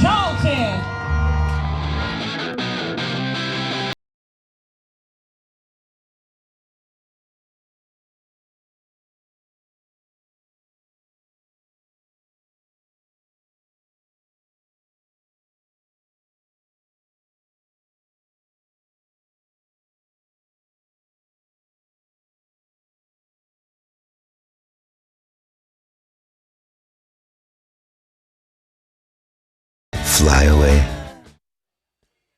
Tell you what, Paul Doyle, that makes me want to go sit on the beach here in the Bahamas. Maybe ride a horse. Absolutely. Lenny Kravitz, I think he'll be out there, I'm sure. You go horseback riding today? I did not today. I did nothing but prepare for this meet today. But yesterday I did have a little chance to at least hop in the water and go for a swim. Well, here on the track, we have got lots of action still to come. And here is Raven Saunders, the women's shot put, getting started. Solid first row for Raven there. I think the COVID pandemic started a fashion trend for Raven. She stuck with it. And her masks have become more and more elaborate. So I haven't seen this one yet, the one that goes over the eyes, but this is, it's sort of become her trademark now. But love to see her always out here competing. Here you see the early schedule of events here in Nassau. There are currently 3 field events in motion now. And that is Trinice Hamilton, Dominica. And the second half of our schedule, we've got 2 heats of men's hundreds, followed by 1 heat on the women's side. 1 distance event, the men's 800, coming up in just under a half hour. And then as the sun totally goes down here in the Bahamas, you will get some twilight sprinting. A big 4x400 for a couple of teams, and hundreds and 200s only after 8:40.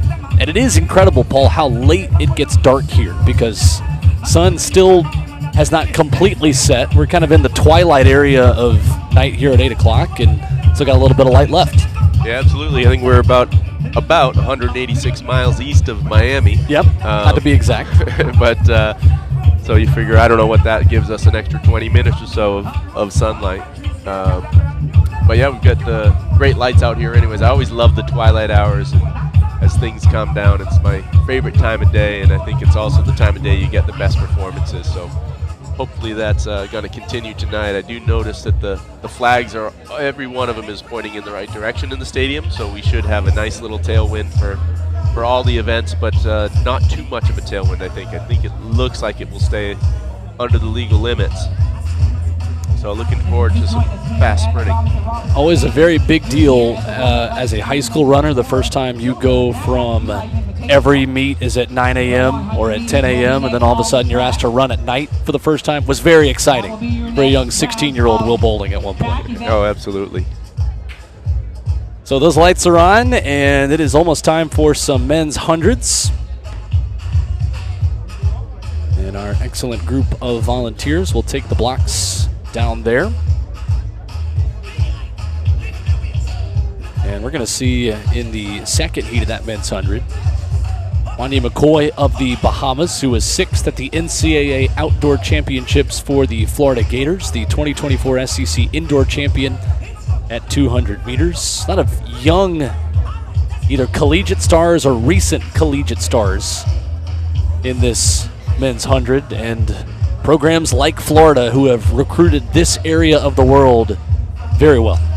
Oh, absolutely, and it's paid off. I know last week Coach Holloway won another title and another runner-up position. They won the men's title with one of the lowest point totals ever. Right. And then very competitive. Yeah, and then we're second place in the women's to an incredibly strong Arkansas team. Chris Johnson and his brother Boogie Johnson doing an incredible job there with the sprinters and hurdlers. 4 women on their squad under 50 seconds, which is unbelievable. The girl who finished 4th ran a time that would have been the collegiate record just 3 years ago. Crazy. Yep. And they smashed the record in the 4x4, as you might imagine. Oh, yeah. It is incredible. It does seem like Arkansas and Florida are those 2 NCAA teams that consistently recruit in the Caribbean better than anybody. Yep. Those are the 2 teams that are consistently winning more championships than anybody as well. Yep. Throw LSU in that mix, absolutely. too. Yep. Good yeah, call. Yep, they've got a lot of Jamaicans on the team through the years at LSU as well. This is Tiffany Huey in the long jump. I know Tiffany's not her official name on the sheet, but that's what she goes by when she's talking to Americans. Huey, the 5th jumper in this field of 8. Chantel Malone will be on deck, 32-year-old who was 7th at the 2017 World Championships for the British Virgin Islands. Coached by Dwight Phillips in Atlanta. Dwight Phillips, former 4-time world champion and Olympic gold medalist in the long jump, so he knows a thing or two about the long jump. Got a great squad of women long jumpers down there. I will remember that the next time you ask me which coaches out of Atlanta. Obviously, I already knew the Dwight Phillips one. I've met him and watched him coach in Atlanta before, but got to be ready for your trivia the next time you throw something out. That's right. So here's Chantel Malone. Season's best for her is 6:53. Not a bad jump, just at the back of the board. And a legal start for Malone. She's a well over 7 meters at her best back in a few years ago when she jumped. I believe it was 7:08 in that range there. But so lots of talent there. Long legs can tend to lead to long jumps, so she certainly has that. Here you see the perfect picture of our setting here inside Thomas A. Robinson Stadium in Nassau. National Stadium right next door where the World Relays were just held. Anthea Charlton of the Bahamas is up next. And here you go, another Florida Gator. Another Florida Gator and another trivia question. Who is her sister? That would be Devin Charlton. You are correct. Devin Charlton. Got one right. The world record holder in the 60-meter hurdles and world indoor champion this past year. 4th at the NCAAs. Anthea Charlton. For the NACAC New Life After Chantel Malone opened up in 6:07 just a moment ago. And a clean jump for Charleston on her, or Charlton, I should say, on her first jump. For the men. That will be followed Yeah, by that Charlton family is incredibly involved in track and field here in the Bahamas. That will be an exciting lineup as well. The mother and father both coaches. Actually, the mother, Lauren, was worked with Pauline Davis at McDonald's when they were both teenagers. Wow. And went on to incredible athletic feats and administrative careers in the sport.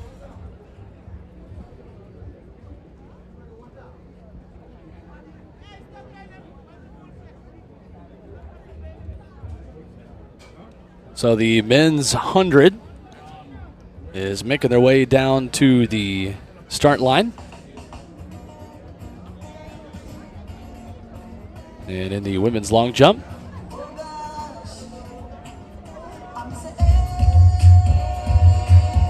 we are still in the early stages. Dominica starting off with the jumps. That's Mariah Toussaint. She'll be followed by Puerto Rico, Paola A. Fernandez.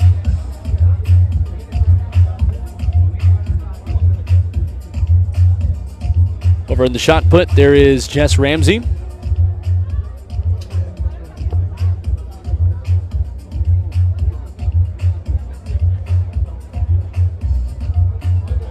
So the first couple of throws in the women's shot put competition. See if we can get a reading on this one. Would be the second throw for Ramsey. Number 15 in the world this year. And that would bring Raven Saunders up next. 18:05 there for Jess Ramsey, who has season's best of 18:83. Best personal best of this field of 20 meters 12. At the men's 100 meters here. And there is Saunders. Second throw. Your competitors running in lane 1, representing Trinidad and Tobago. He's a national champion, Commonwealth Games silver medalist, and a NACAC under 23 champ. And Saunders will just be on the outside. That 18-meter mark took a beating. Yeah, I once was told by Christian Cantwell, one of the great all-time shot putters, that when an athlete actually throws their best, it should be just down that left side of the sector, but not quite that far out. But I know Reese Hoffa, who was one of the best ever, 9 years in a row ranked top 3 in the world, he used to throw out at the University of Georgia, and if you looked at the left side of the sector, there was a massive divot there from all the throws he had put through the years out there. Lane 4, representing the Bahamas. He's a 2-time Bahamian national champion. So we've got 2 sections of the men's 100. Silver medalist. And the faster of the 2 heats will be the second one. Give it up for the Bahamas. Samson Cobra. Lane 5. He's at Texas Tech. Ranked 62, 2021, 3-time national champion, 3-time NCAA indoor champion, Terrence Jones. Lane 5. So we are expected to see here a group of 7. Representing Jamaica, Ashley Smith. Got Keon Benjamin, Isaac Joseph, Samson Colebrook, Terrence Jones, Ashani Smith, Darren McQueen, and Carlos Brown. Lane 7. And Samson Colebrook is the 2021 Bahamas champion. He's run 4 wind-aided races this year, a 10.2 season's best last year in Nassau for the man representing the home country there, Samson Colebrook, in lane 4. Carlos Brown Jr. Those are your B finalists in the men's 100 meters, lined up and ready to go. And Will, the Bahamian people take their track and field serious. I know I was talking to one of the taxi drivers on the way over, and he said it's their #1 sport. And to prove that, I've just been informed that the Prime Minister has arrived at the stadium. Wow. Yep. Outstanding.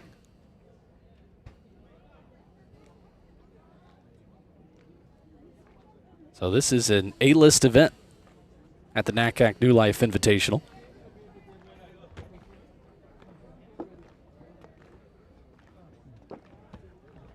And it looks like we've got maybe a little bit of conversation about who goes in what heat here.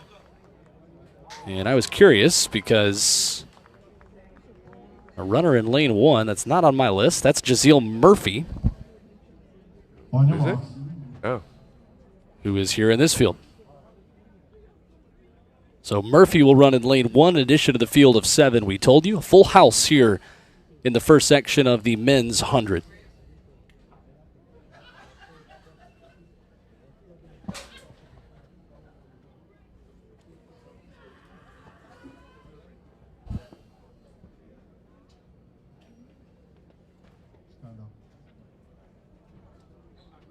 No, I think it's A. No, it's Colebrook. Yeah. So Benjamin, Joseph, Colebrook, Jones, Smith, McQueen, and Brown. And Jazeel Murphy, the late addition, the Jamaican, running down there in lane 1.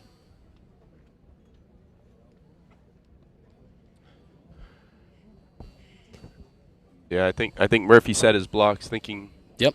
that he was supposed to be first, but he's actually in the A section, which comes second. It's counterintuitive. We had it right. A and B. On your mark.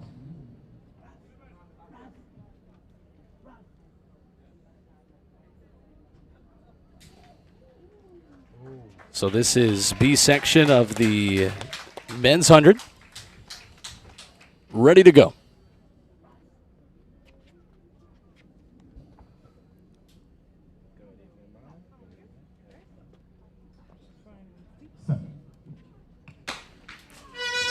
And a clean start. You'll hear the horns for Samson Colebrook running there in lane number 4, being pushed by Terrence Jones right to his outside, running in lane 7. Darren McQueen with good speed as well, but it'll be Jones of the Bahamas as well running in lane 5. 10-13 plus 2.0 wind at their backs in our first of 2 sections in the men's 100. That's a heck of a run for Terrence. Really great top-end speed at the end of the race. You could see it come out. The tall athlete had good rhythm all the way through the finish line, rode a perfect win to what's likely one of the best times of his career. 10-13 for Terrence Jones. His personal best, 9:91, but that is a 2/10 season's best for the Bahamas sprinter, who will take the first of 2 sections here in the men's 100. And here's a second look. Yeah, great run by Terrence Jones all the way through the line. He actually had not a great reaction to the gun, but a decent start. Hit good positions, drove his feet back into the track right from the very start.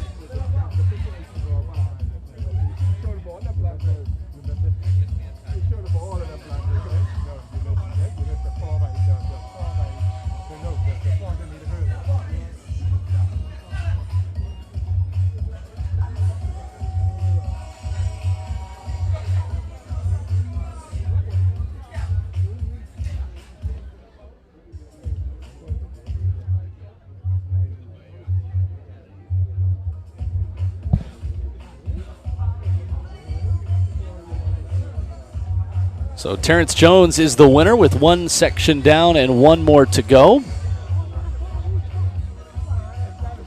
And you'll see some excellent speed, young speed. McCoy Brathwaite, Omari Lewis, Swanya McCoy, Devin Augustine, some of the young sprinters on display in the A section of the men's 100.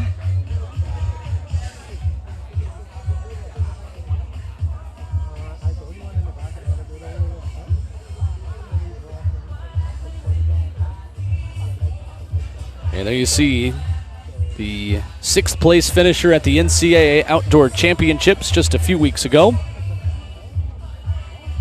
Wanya McCoy of the Bahamas running on home soil wearing that Florida Gators singlet.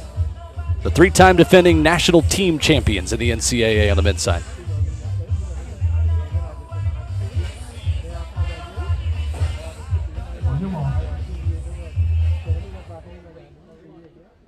I'm excited to see Wana McCoy here in lane 5, who just ran the excellent leg on the anchor leg of that 4x1 relay.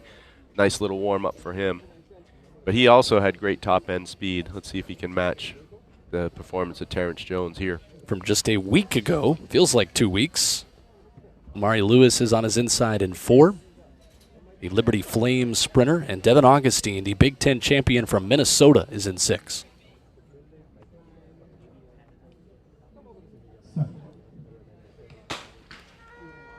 Clean start and a good one in lane number 3 for McCoy Brathwaite. It's even, and McCoy has ground to make up.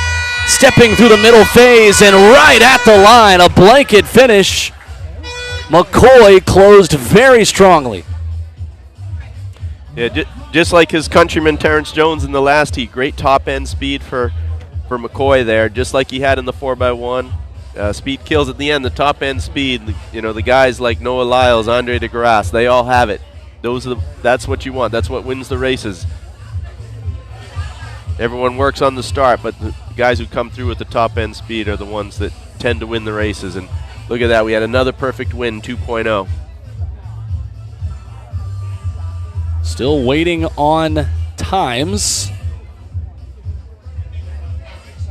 Oh, sorry, realizing that's the previous heat still showing up there with the 2.0. The suspense builds. Well, it was a tight finish. I can just see over my shoulder here, looking at the finish line photo. That's going to take them a little while to sort it out. Yeah, they are still looking at it. I think the first place was pretty clear, but there's a lot of confusion as to the other places. But here's the replay. Yep. About as close as it gets. I mean, take your pick here. Looks like McCoy did just barely get it, and there it is, 10:06. Wind legal for Wanya McCoy, just off of his personal best, but look at how close those results are right after him. Yeah, 10:06, 10:10. 4 thousandths of a second. Now you know what took so long. Yeah. So the Florida Gator on home soil defends his home turf, and he'll take a victory lap.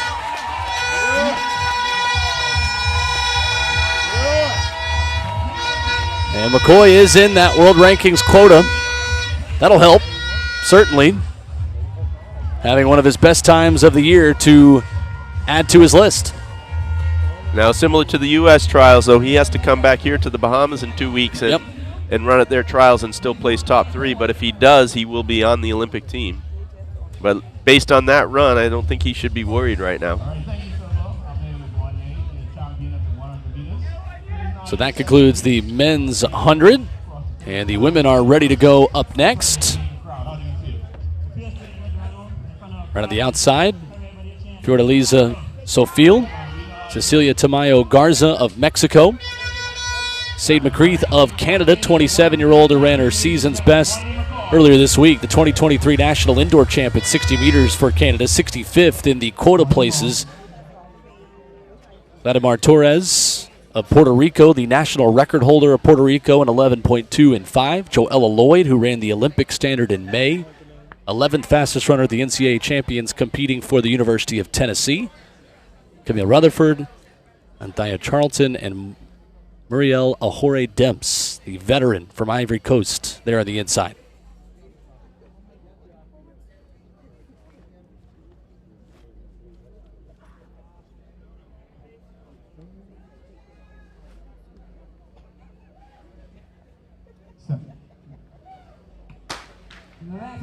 Lead started a quick one for the Puerto Rican running in lane number 5, Vladimir Torres. Here comes Joella Lloyd running in lane 4.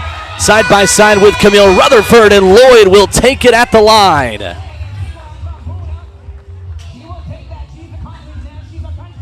A great run for Joella Lloyd, the Tennessee Volunteer who has that Olympic standard, 11:15 wind legal. Yeah, as you said, great start for Torres, but coming over from Puerto Rico yesterday, a little bit of fatigue in the legs didn't help her finish the race too well. But great performances there. Camille Rutherford in second place, coming up strong. Ahore Demps with a massive season best. Very talented athlete at her prime, but getting up there in the years. But she's been improved by about more than a quarter of a second in that race right there. It came in at 11.3. As you see another look. Renee Sunshine Davis. We ask everyone, please, have a moment of silence. Great turnover and rhythm through the line, 11:14. Great result, 1.6 wind again. Perfect conditions here.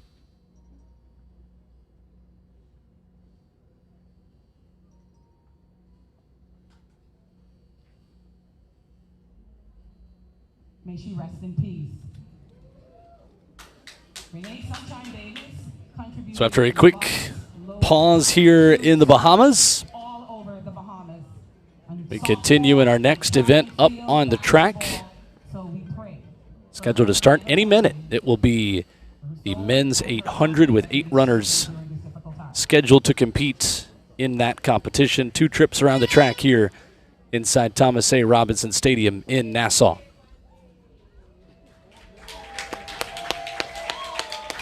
And you hear the crowd cheering as Wanya McCoy comes up here to greet the Bahama royalty sitting over here near us.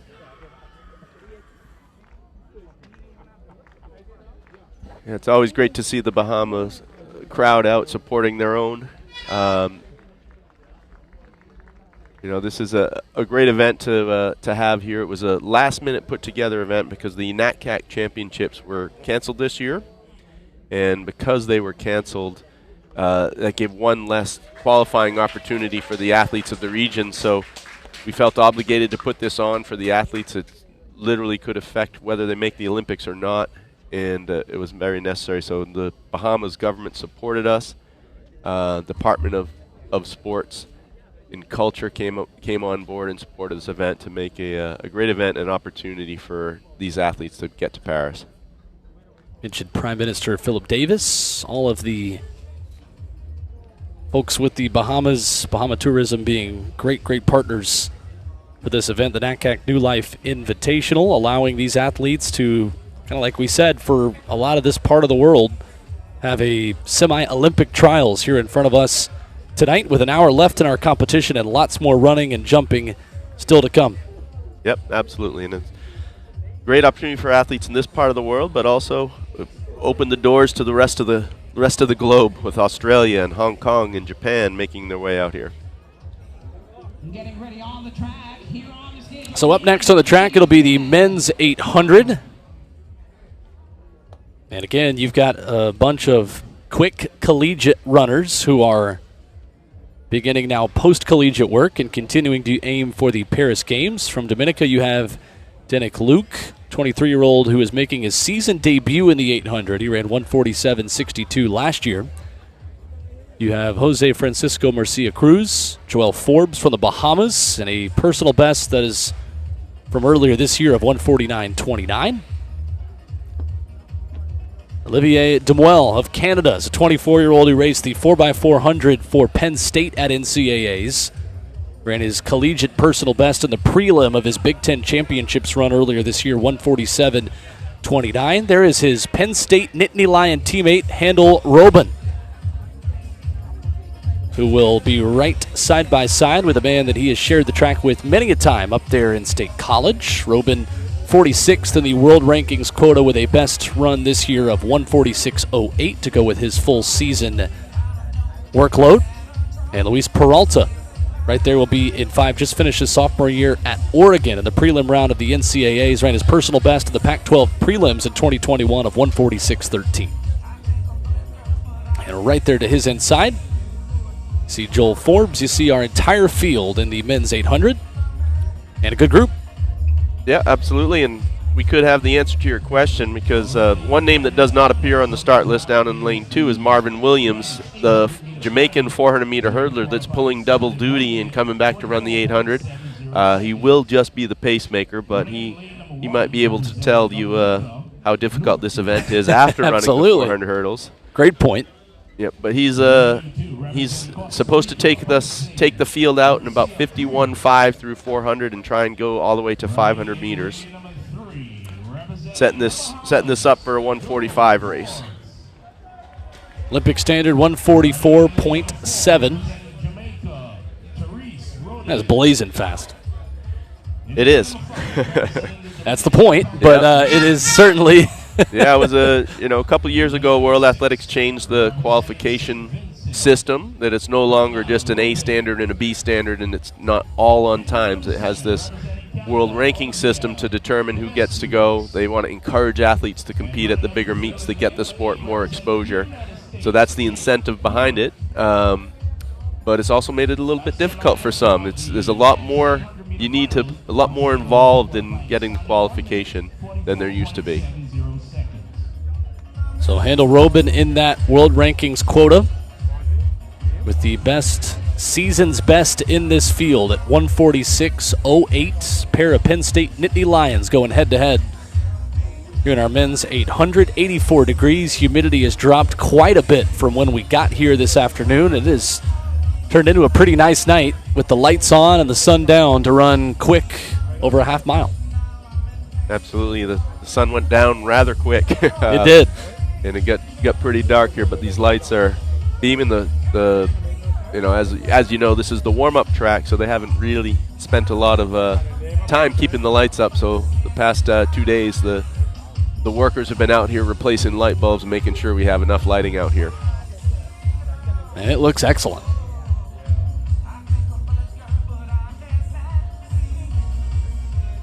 So we are ready to go in our men's 800.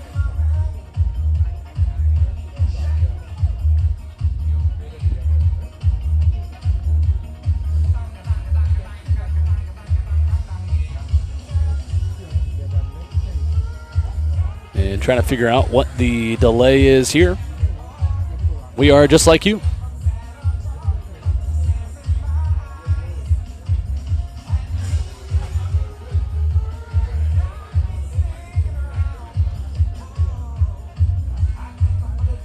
And it looks like we need cones set up after they break in down on the backstretch.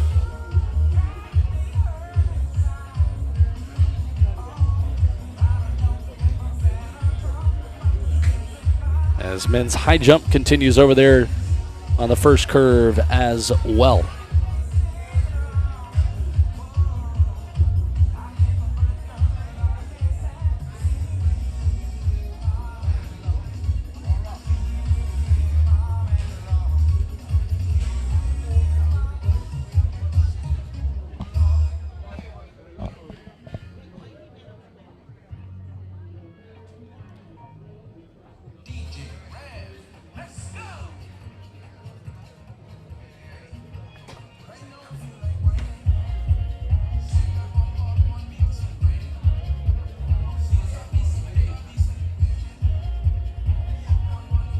So these runners will try to stay loose here for a momentary delay.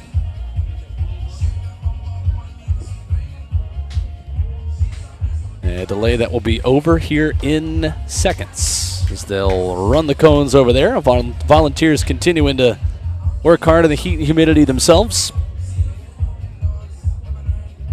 Well, now that we have a minute here and we've got this logo in the upper right corner of the screen here, the Caribbean Track League, it's not officially a Caribbean Track League meet, but what we are launching next year will be a Caribbean Track League. And this is just sort of bring awareness to it. We're hoping to have 6 meets across the Caribbean through April and May. Island hop from Wednesday to Saturday with different competitions, and we've interest from Cayman Islands, Puerto Rico, Bahamas, Jamaica, Grenada. So quite a few possibilities. Even Guadeloupe and Martinique have expressed some interest, and those are the meets 25 years ago when I started as a manager that I first went to, and there's always been incredible meets in the Caribbean. The most passionate fans in the world come out in these Caribbean meets. But there's never been any structure to the competitions here. So what we're trying to do is bring structure to it, get everybody working together, develop a whole league with a point system and all that, and get that off the ground in 2025, leading to the 2028 games. I love it. And someday we have to host an Olympics in the Caribbean. That's right. Oh my gosh, could you imagine? I think it'd be tough tickets to get a hold of. Oh, wow. Because I think everyone in the world would want to make their holiday around it. I mean, this stadium that's right next to us would just be absolutely packed to the brim of fans from all around the world, and especially this part of the world. Yep. They'd have to add about 100,000 temporary seats if they could. Right. This is, for this part of the world, what the NFL is in the United States. Absolutely.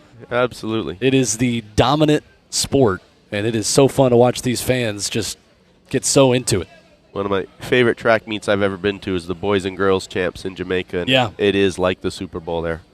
But here we go. All right, men's 800.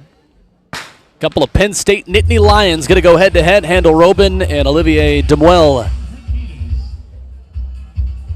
wearing hips 6 and 7 here in this men's 800. The Olympic standard is 144.7. Handel Robin finds himself 46th in that world rankings quota.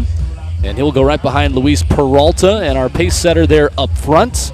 And Peralta right there on the inside of that rail in lane number 1 with Robin on his outside, Demuel right behind him.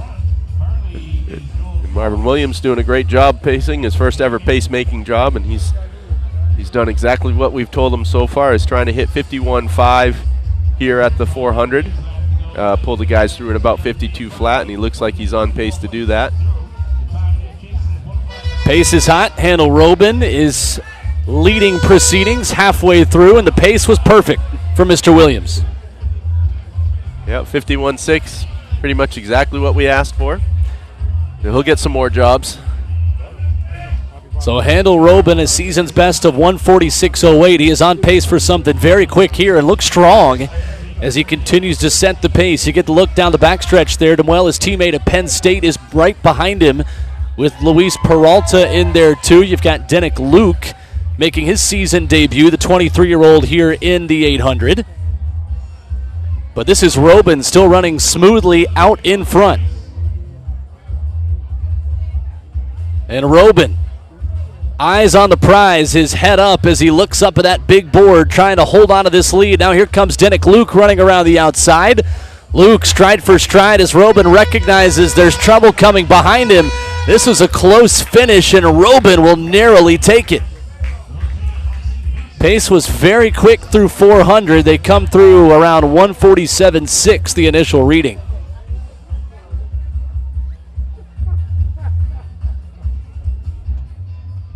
Well, these guys are all still on their feet, and the 400 hurdlers were on the ground. That might Point 400 hurdlers. Yeah.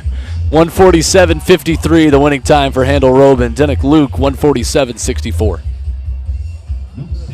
I had the privilege a couple weeks ago after the Edwin Moses meet. Anna Hall was didn't get enough out of just doing the high jump and the 100 hurdles the night before, so she decided she wanted to do a 600-meter time trial the next morning after the event. And Addie Wiley, one of the top American mid-distance runners, decided to hop in with her and a few of the girls from the Atlanta Track Club, including Olivia Baker and them. And we watched all of them do this 600-meter time trial together. And the thing that stood out the most was how different their warm-ups were and how different their cool-downs were. Absolutely. Anna Hall's cool-down was lay on the track for 20 minutes, and the other runners were up and doing strides before she even stood up. Wow. Let's go downstairs where Philippa is with our winner.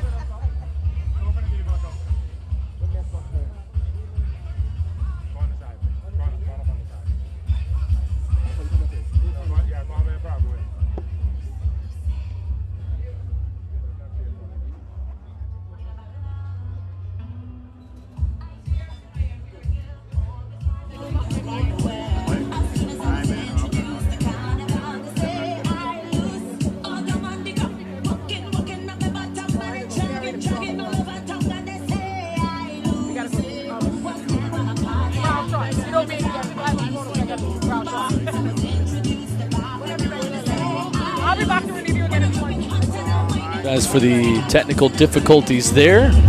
Let's see if we can back to Philippa in just a few minutes. After our men's 800, and Handel Robin with a great run there to take it. The women's 100-meter hurdles is on deck. And right in the middle of the track here, Paul, will have a great battle. Charisma Taylor is the hometown hero, got the Olympic standard in mid-April. Another Tennessee lady volunteer who was 6th at the World Indoor Championships in the 60-meter hurdles. Yeah, I love the 100-meter hurdles, one of my favorite events. You know, Karen Nugent, who's competed rather sparingly this year, is one of the best ever to do it in NCAA's PB, I think, 12:36. Winner of the NCAA championships against Masai Russell, some of the best ever. Yeah. And then Paula Vasquez, the one I mentioned earlier in the program, huge Olympic qualification implications here. She ran at her national championships 2 days ago in a downpour and unfortunately didn't get to help her score. But she has a huge opportunity here to improve her score or even hit the qualification time. She has a 12:91 PB from this season, and she needs to hit 12:77 or get in the rankings quota. So, yeah, really exciting race here. Kayla Robinson, also a perennial sub-13 girl. Looking forward to some great performances tonight. The NACAC New Life Invitational continues. There have been a lot of excellent athletes to compete at the NACAC level. Take a look at this as we get you ready for the hurdles.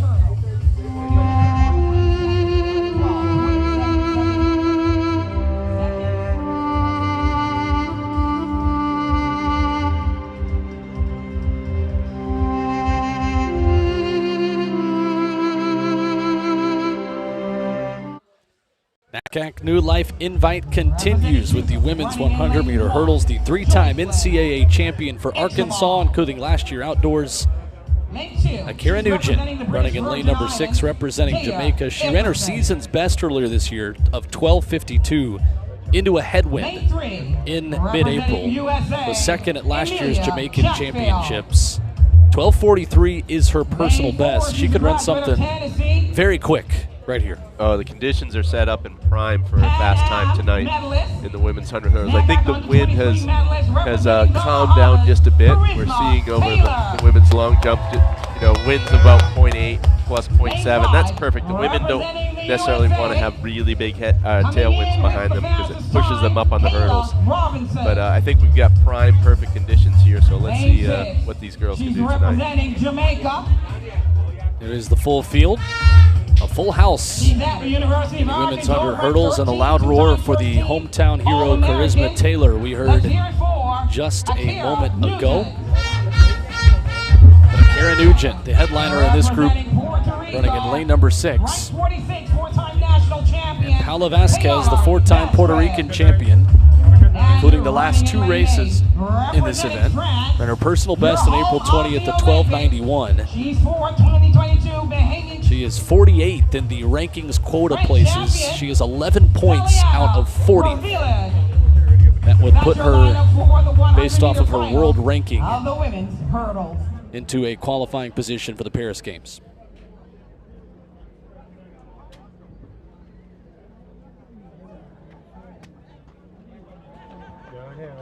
And the time that Paula Vasquez is trying to replace is 13:44 in her 5 average in the qualifying period for Paris.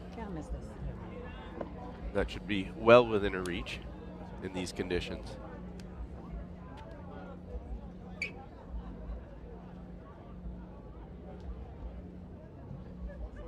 On your marks.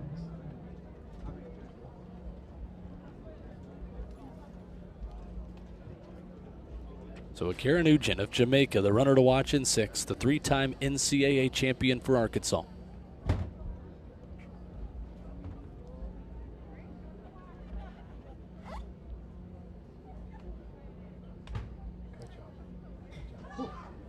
Yes, sir.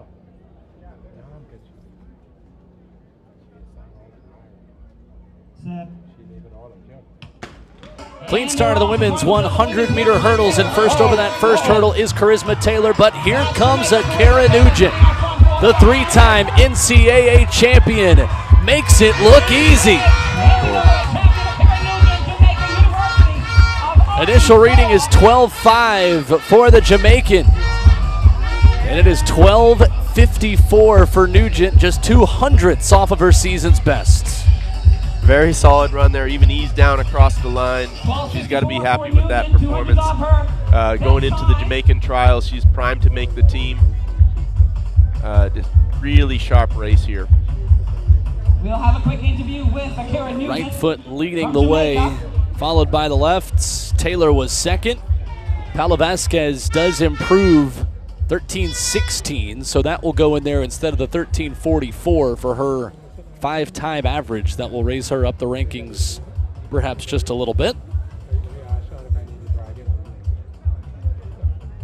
And in the women's 100-meter hurdles, it is Nugent. Like we thought might happen. Who takes it? Yeah, great run. And for Paula Vasquez, that 13:16 not only replaces the 13:44, but she, at 4th place, she also gets 60 placing points, which is gonna bump that time. Essentially what it does is it makes a 13:16 act like it's a 12:7 in the rankings. That if you figure it that way, these bonus points improve the time, and you look at what the average time will be. So yeah, I think that is going to be enough probably to push her into the top 40. We have to see how she does over the next 2 weeks, because the close is June 30th. That's when they make the cutoff and make the decision on who has qualified. So a lot can happen in these final couple weeks here. A lot of national championships will happen. A lot of other races in Europe are starting to take place as well. So it's all speculation at the moment, but it can happen. And let's go downstairs to Philippos with our winner.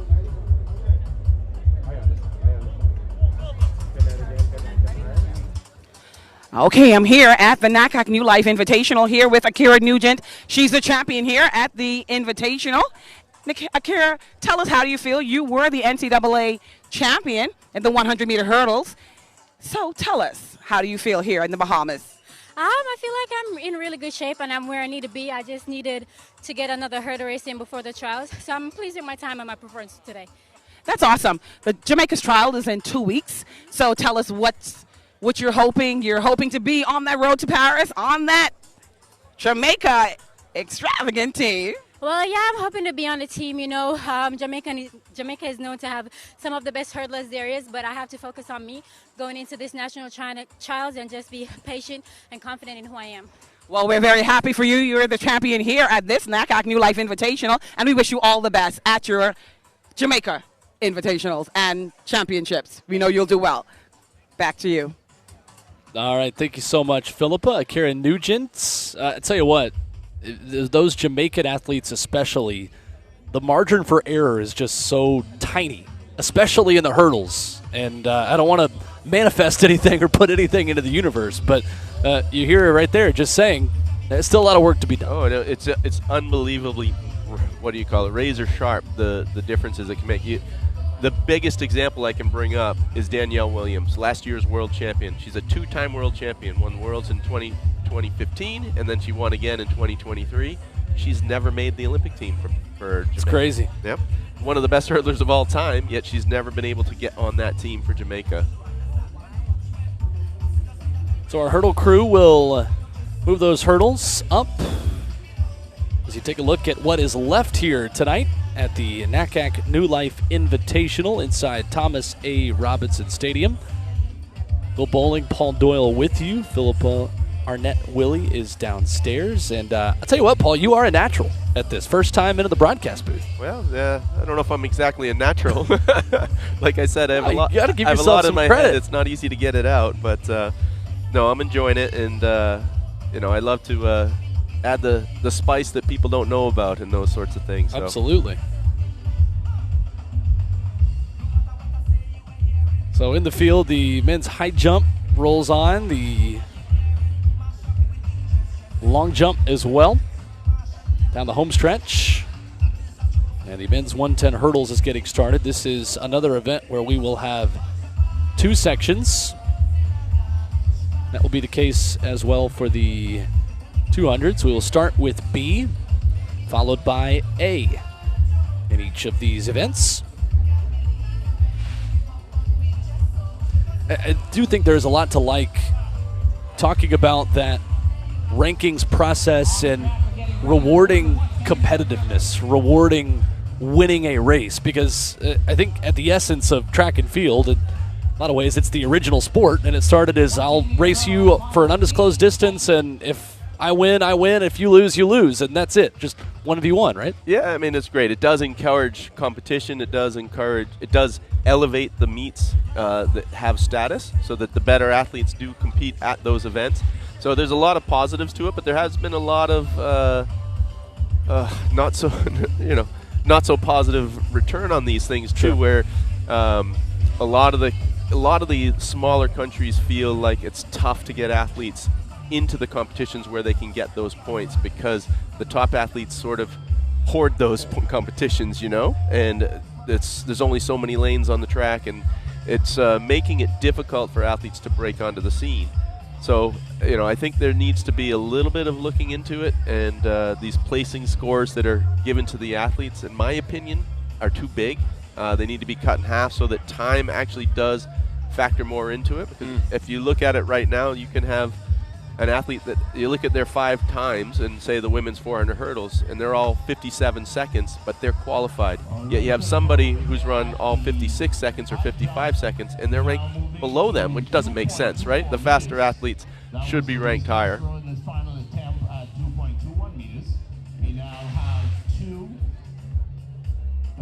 Yeah, it is certainly a delicate process. You talk about the smaller countries having more opportunities for competition, hence the Caribbean Track League. Exactly.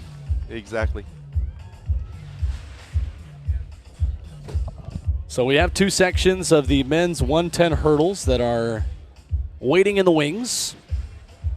Over in the men's high jump, competition is late with Luis Joel Castro of Puerto Rico missing there just a second ago.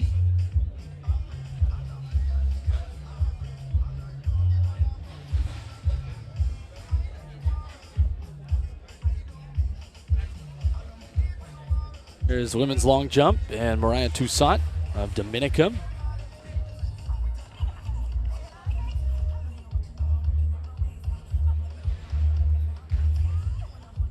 And hello from the broadcast booth. Here we are. The face, pay no attention to the face behind the microphone. No, great to have you with us from up here in the broadcast booth. Will Bowling here with Paul Doyle to my right as we continue to broadcast here out amongst the people here in the VIP area here in the Bahamas. There is the face of track and field in the American Track League and the Caribbean Track League and Paul Doyle. I love it.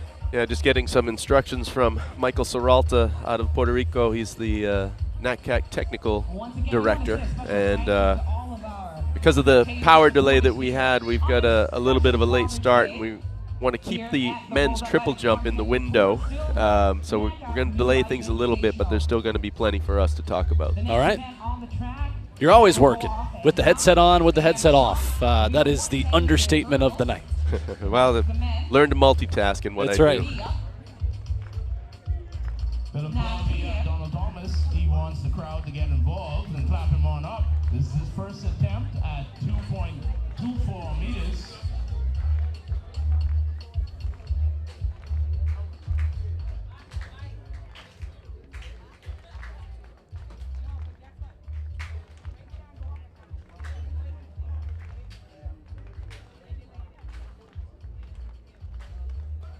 There you're looking at Charlton again on the runway. You know, 4x1, 100 meters, long jump. She does it all. She's again from that Charlton family. You hear the roars of the crowd. Actually, for Donald Thomas, that's the right. High jump. 2007 world champ, 7-time Bahamas champ.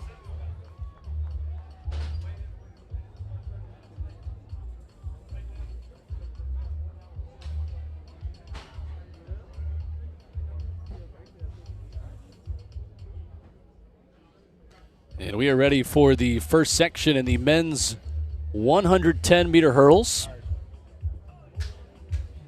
As we take a look at this field. Up next is Raymond Richards of Jamaica. His second First of two sections. Got Wellington Zaza running there in 2. Jonathan Santiago of Puerto Rico right to his right. Devontae Vanterpool of the United States. Xavier Coakley, Jamal Wilson. Yeah, I'm a big fan of Zaza Wellington Zaza. He's actually has 3 citizenships. Wow. Yeah, he's got Liberia, United States, and Switzerland. But he's opted to run for Liberia, which makes me a happy guy because I will be with Team Liberia in Paris. So get to spend a lot of time with Wellington in Paris. Runners in 2, 3, 5, and 7. Zaza, Santiago, Vanderpool, and Wilson.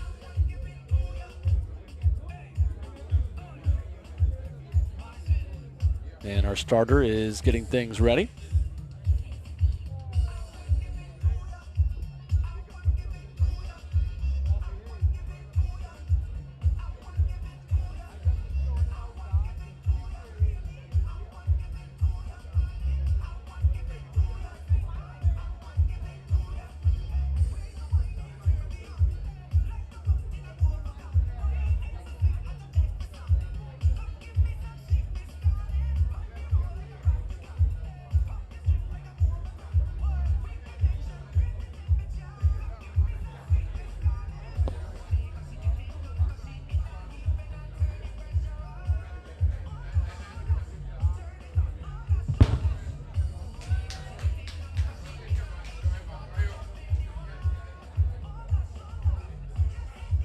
So again, 2 sections. Men's 110 hurdles. We'll have 2 sections of men's 200 after this, followed by the women's 200 and a men's 4x4 that will wrap up competition here on the track at the NACAC New Life Invitational. This is the opening section, the slower of the two heats of the men's 110 hurdles.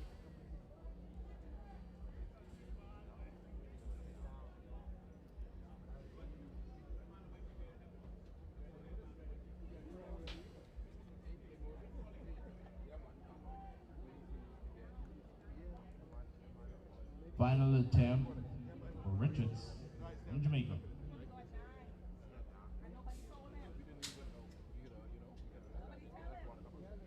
Set.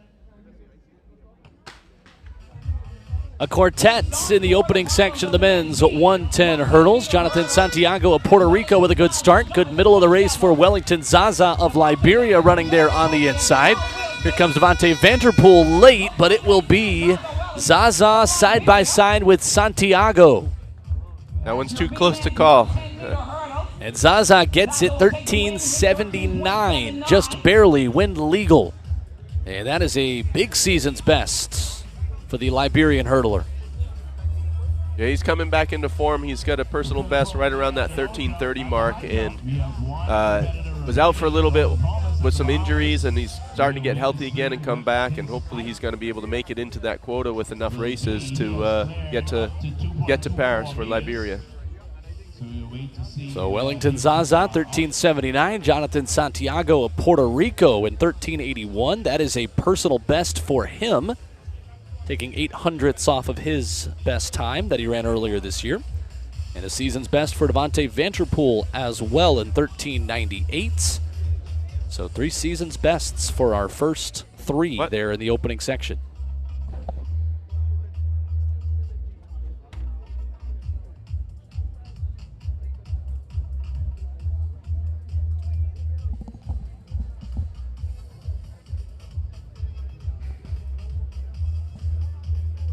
So our faster heat of the men's 110 hurdles is on deck. Top 40 in the rankings quota. That's where you need to be in order to move on to Paris. Olympic standard is 13:27 in this event. Good field here. Yeah, absolutely. Looking to see Damian Thomas improve his season best. He's a 13:11 personal best, so the fastest personal best in the field. He's made the Jamaican Olympic team the last time, as we just talked about how difficult that is to do. He actually beat the Olympic champ at the trials, which is impressive. But he hasn't really found that form for a little while now. He had a great indoor season this year, won many races over in Europe, which he hadn't done yet, and has come back this outdoor season, had some calf injuries pop up. He was in Bermuda in the warm-up area and did a start and caught a calf cramp, and you know, hit the meat of the season, you try and come back too early and you set yourself back again. So that's what has happened to him. So this is his first race since April. So coming into the Jamaican trials, he's going to need to find some form rather quickly. He will be in lane number 8, running there on the outside. Rasheem Brown will be right to his inside in lane 7. He is 66th on that quota list. 24-year-old hurdler who started his career at North Carolina A&T, finished at the University of Tennessee. There is Antoine Andrews of the Bahamas, 21-year-old who was the World Under-20 champ in 2022, a Texas Tech Red Raider who ran the 4x100 at NCAAs with Texas Tech. As you see this field getting ready, and Ken Mullings back once again. He's been a busy man today. Yeah, 6 long jumps, twice as many as he's used to taking, and now coming over here to the hurdles. 29-year-old Colombian champion in 2021, Johan Chavera, is in lane number 5 here in the white singlet with the black shorts. He is not ranked this season. Still trying to get to those 5 races in the eligibility period for the Paris Games. Does have a season's best that is fastest in this field, though, at 13:49. Antoine Andrews has also run that this year. So a lot of young, talented sprinters here in this group. LSU Tiger on the outside. And Damian Thomas from Jamaica. This one will start in just a few minutes, as our field looks to be ready to go here very shortly.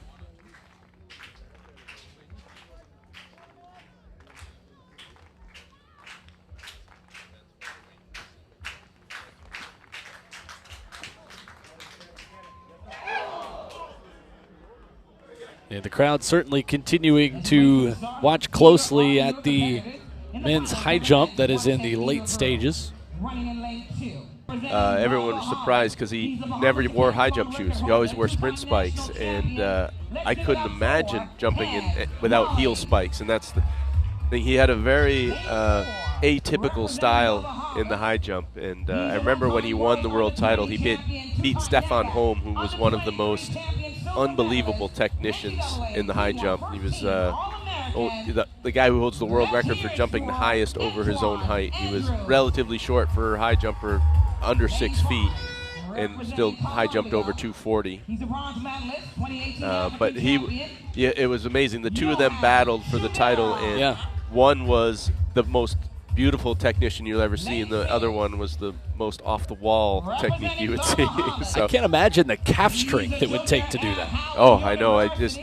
Because the high jumpers use that centripetal force of running a turn to apply that into vertical force, and you can't do that if you're not planting your heel with heel spikes, right? So Donald would just somehow come in and almost stutter step his way in and just power off the ground through his 4 foot only. It was impressive. Incredible.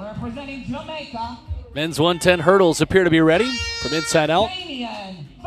Ulrich Portier, Ken Mullings, Antoine Andrews, Johan Chavera, Rasheem Brown, and Damian Thomas. And the Bahamas fans will be rooting for a couple of their countrymen, Mullings in 3, and Antoine Andrews, the 21-year-old World U20 champion in 2022, running in lane 4. It's going to be an interesting race between 4 and 5, but watch out for lane 8. Because of his season best, he only has a 12.85 windy. His legal time was even slower. He's got put out in lane 8. But he's definitely going to be a factor. 13:11 PB, by far the fastest one in the field. Let's see what his fitness is after that calf strain.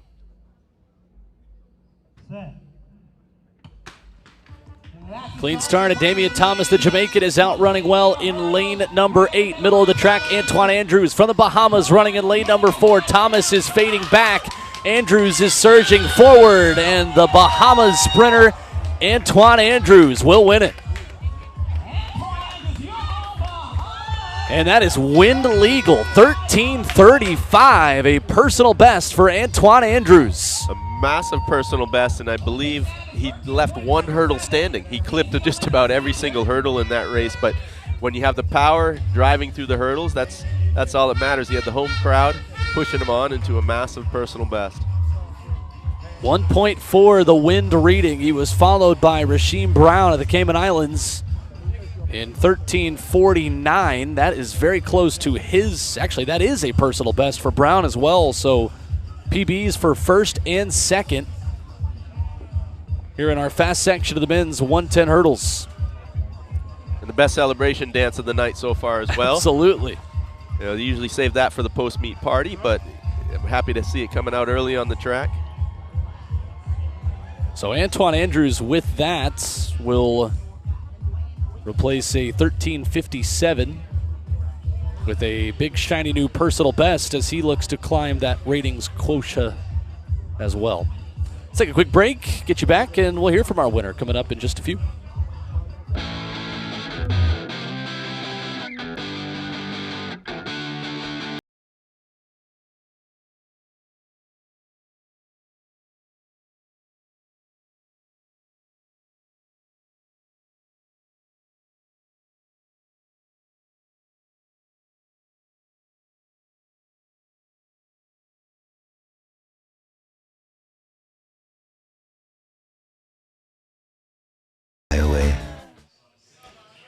Antoine Andrews, the winner of the men's 110 hurdles in the fast section, and this is the look down the line of how he did it.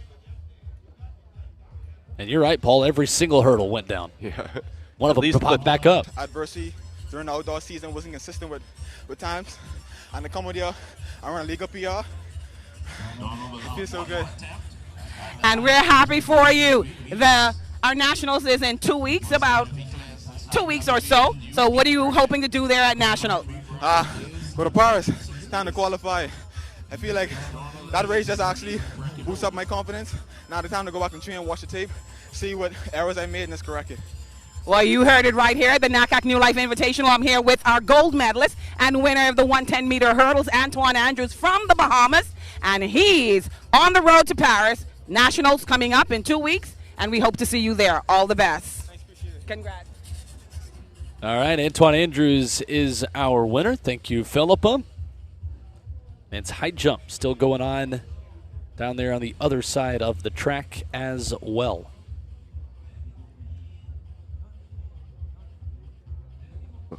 Well, we don't have the results over here of the high jump, but based on the time between jumps, I'd say Donald Thomas is the last jumper.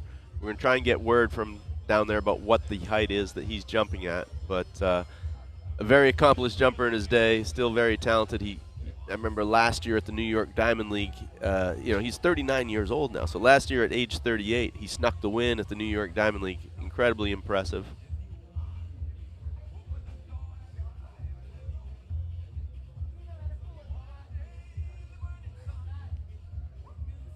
And you're watching one of the best to do it. Continuing here, taking his time.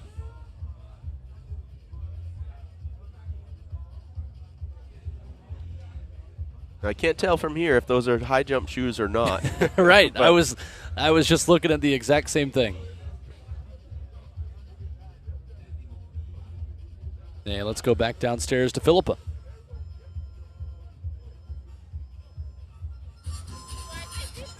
Okay, once again here at NACAC New Life Invitational, I'm here with the champion of the women's long jump, and none other than the exciting Anthea Charlton. Anthea, tell us, you are champion, and your jump was 650, and you will be in the Bahamian Nationals coming up in 2 weeks. So tell us, what's your plans? My plan is to outright qualify, fix everything that went wrong today, and get on that board, jump far.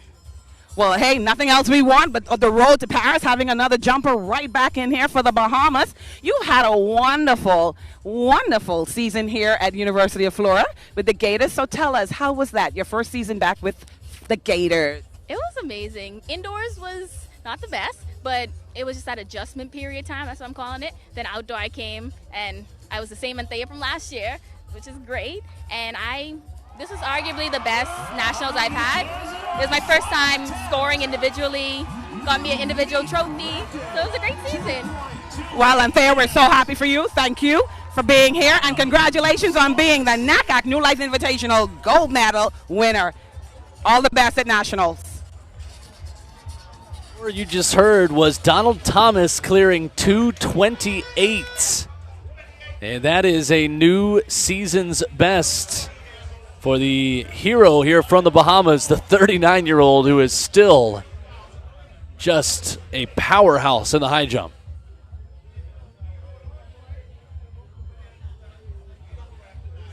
So a season's best for Donald Thomas over at 2:28. This place exploded. Yeah, great jump for the old man. It's coming up on 40 years old and still jumping that high. That's incredible. Like, of all the events in track and field, as you age, other than the triple jump, I think high jump might be the hardest one to keep going at. So it's even more impressive that he's able to do that at this age. Should give inspiration to Lolo Jones, right? Yeah, absolutely. Yeah. So Donald Thomas will continue to take all the time he needs, and I love the conversation here between competitors. Like I said, there's Luis Joel on the phone, probably talking to his coach or something, but he's the guy I told should be the mayor of Puerto Rico or governor of Puerto Rico. He's loved by everyone and supports everyone. One of the coaches was talking to me about him earlier this week and saying, Joel is out there always coaching his competitors, trying to help his competitors. He sort of has a decathlete mentality. These decathletes are talking to each other throughout the day, 13 hours a day out at the track. They become really good friends and really close, and they genuinely support each other. And Joel sort of takes that mentality into the high jump, which isn't common. No, it certainly isn't. And you see Donald Thomas taking a look at the video right there, and obviously that has become the norm at the college level, at the high school level, at the pro level, of the immediate feedback of what was good, what was not, and I think he's going to see a lot that he likes there at 228, the way he was able to get over that and get close to his, or really just demolish his season's best. It was 221 coming into this competition from this year. Yeah, impressive improvement. He always lifts his game for the home crowd. So Thomas 14th in that ratings or rankings quota for the Paris Games. And there's Louis Joe coaching him, as always. I love it. Yep.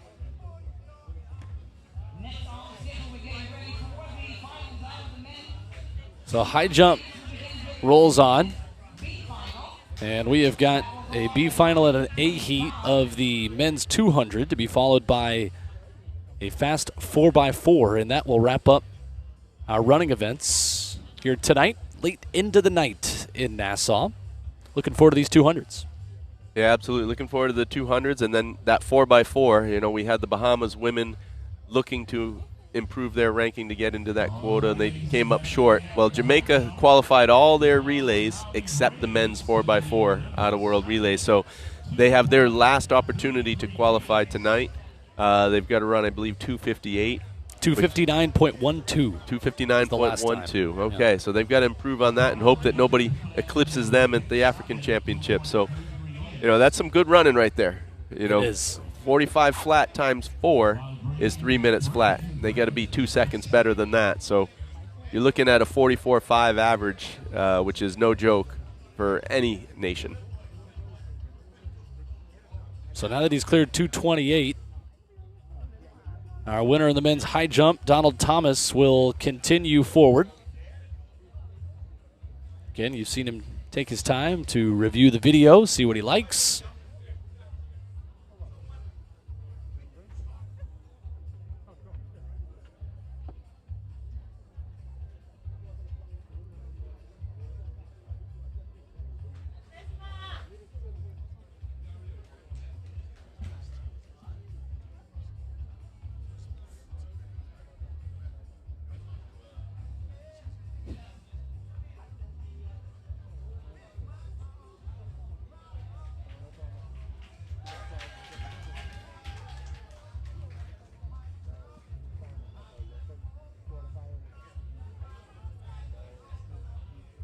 So the high jump is the Donald Thomas Invitational now. Yeah. Well, Donald Thomas loves the attention on himself, and especially in front of his home crowd. Last year we had this event in his hometown of Freeport, and they came out to see him jump, and he was the highlight of the show again. I believe he jumped a season best there last year as well. So, he's a guy that likes the limelight. He's had it for many, many years for the Bahamas. As you said, 2007 world champ. That's many years ago.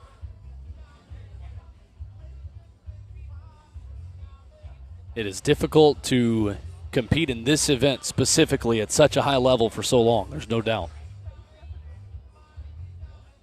39 years young. That man right there. Yep. I would have to think if he decides to jump next year at the age of 40, he will destroy whatever the Masters world record is. Absolutely. Yeah. They'll be calling Lolo Jones about what that's like. Yep. There's been quite a few athletes, even Caribbean athletes. Chandra Stirrup ran into her 40s as well, one of the best sprinters in Bahama history, one of the Golden Girls, or Golden Goddesses, the 4x1 champions. I remember back in the Sydney Olympics, Pauline Davis was 34 years old and the oldest on the team, and Chandra Stirrup was making fun of her, calling her grandma. Yet she ran to age 41, wow. 7 years beyond what Pauline did. Goodness. So.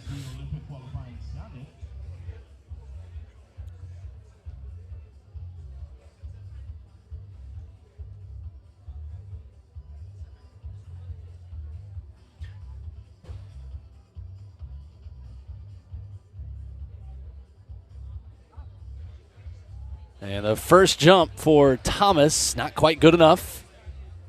As that bar goes up, we're told, we believe, to 233. Which I believe is the Olympic standard.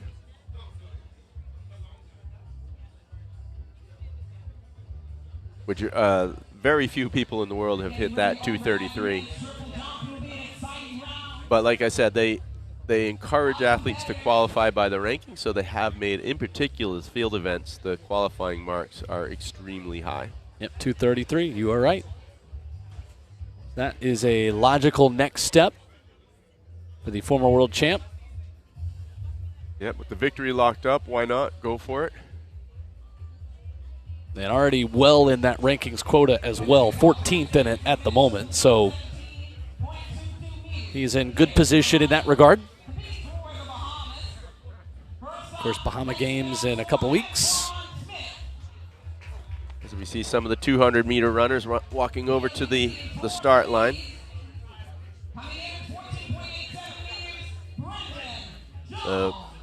Puerto Rican Jose Figueroa there, looks like approaching lane 4, is actually the NACAC New Life Invitational record holder. He ran this meet in Freeport last year where he doubled up in the 400 and the 200, winning the 2 and finishing second in the 4. That was quite a double for the day. But looking to find that form that got him the victory last year again here. So in the B section of the men's 200, that will go first. Anthony Adderley, Najee McBride, Jabari Michael Kinsu, Wanye Bell, Jonathan Farina, Ashani Smith, Brian Lamage, and Stephen Newbold. A full house of 8, and the best season's best in this field belongs to Ashani Smith of Jamaica, who will be running in lane number 6. Yep, Ashani Smith is one of the trio of 3 Jamaicans coached by Michael Frater at the Dynamic Speed Track Club.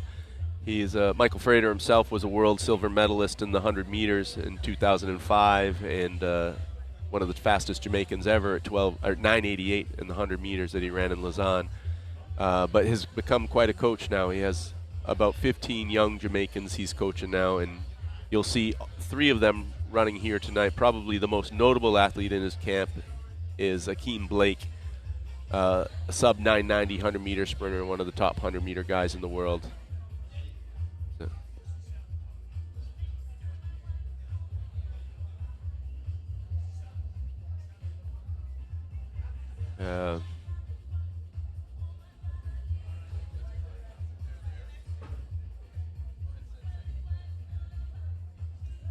So the Section A runners have made their way down to the track. The Section B runners are the ones that will go first. They will get started here in just a moment as well, but with field event competition continuing, maybe gives us another chance to go back over there.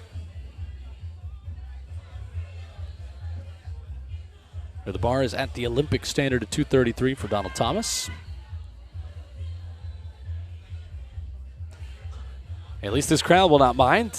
Another moment of their Bahamas high jump star to be the center of attention as they will get the B section down to the curve and get ready for this first of 2 runs at 200 meters. See the wind blowing there, certainly picking up just a little bit. And if Antoine Andrews' run at 110 meters over the hurdles is any indication, this might be absolutely perfect conditions for these 200-meter runners here shortly. Yeah, sometimes you can get an angled tailwind, which this doesn't appear to be that. It does appear to be a straight tailwind up the home straightaway. But if you can often get an angled tailwind or even just a really big wind on the turn, I hate to call my wife out on this, but she ran a PB of 23.60. She was a 400 runner, but she ran a 23.60 in the 200. She was not a speedy 400 runner. She was more even paced through the whole thing, so not real great sprint speed. But she ran that 23.60, which was her only time break in 24, and it was very much a wind legal time. I think it was a 0.7 wind, but she had a 5.0 on the turn. Wow. So that'll help. So I really think they should probably put a wind gauge on the turn as well to see, because I think it was it Kenny Bednarik, I think, when he ran in JUCO, had a massive tailwind on the turn, and I remember seeing the wind being legal. I think it was a 1.6 wind or something like that. But if you go back and you watch the video, the smoke comes out of the gun and goes straight sideways. Yeah, absolutely. That'll help. Yep. That will absolutely help as our B section will get the block set up and get ready to take a couple of runouts and get started here in our first of 2 heats in the men's 200, to be followed by a women's 200, and then the Jamaican 4x4 team on the men's side will wrap up competition tonight. That is something that is a significant race, as you mentioned just a moment ago, for the Jamaican men, who are 17th in that rankings quota, 1 spot away from Paris, and this is their last opportunity to book their ticket to Paris, potentially. Yep. So the high jump has got 2 jumps left at this height, at least, for Donald Thomas, the former world champ at 233. We've got men's triple jump, and we have got 200s and a 4x4 that will conclude festivities here tonight at the NACAC New Life Invitational inside Thomas A. Robinson Stadium. Paradise for us, for track and field, and we've enjoyed watching it with you here throughout the night. I'm always intrigued at how, a high jumper such as Donald right now has the event won. How do you find the motivation to keep going? You've already got the event wrapped up, and I guess obviously hitting the numbers to guarantee qualification, although he knows in the back of his mind, he knows he's going to Paris. Absolutely. He has the ranking quota. He is going to be there. There aren't going to be enough people to bump him out of that quota. But it would feel nice just to jump that 233. I don't think we can probably look this up, I don't think there's very many that have hit 233 within the qualification window. Yeah, I think less than 6 even, maybe. 9. 9? Okay. To be exact. Okay. Yep. It is a who's who of yeah. jumpers that have hit 233.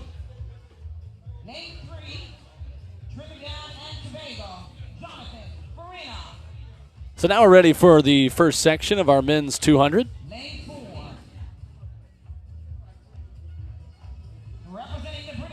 Anthony Adderley, Ajay McBride, Jabari Michael Kinsu, Wanye Bell.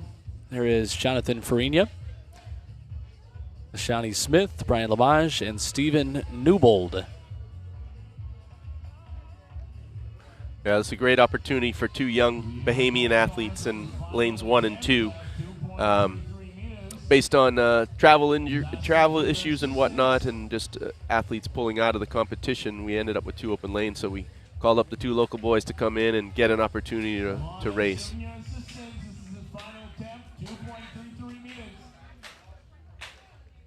Crowd getting into it as Donald Thomas has taken another jump at 233.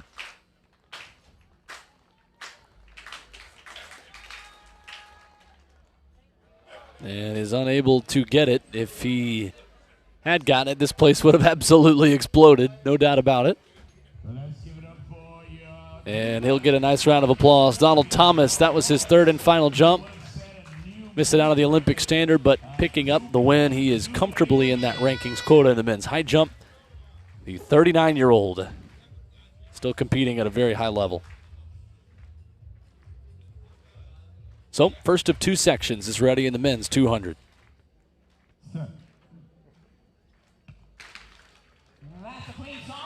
Clean start. Lane number 5, Jonathan Farina of Trinidad and Tobago is out quickly. Ashani Smith of Jamaica side by side with him running in lane number 6. And it is the man from Trinidad in 5, Farina, with a step on the Jamaican to his outside. Close at the finish, but Farina will take it. 20.8 the initial reading. Oh, quite a bit faster than that. 20.69 for the win, and it's got to be a personal best, I would think, for Smith. 20.73 in second place. Real good finish. It looked like Farina was going to run away with it in the last 30, but Smith fought back hard and stuck with him. So Farina, it is a season's best. For Smith, it is a big personal best. The top 2 with great times. And our first of 2 sections in the men's 200.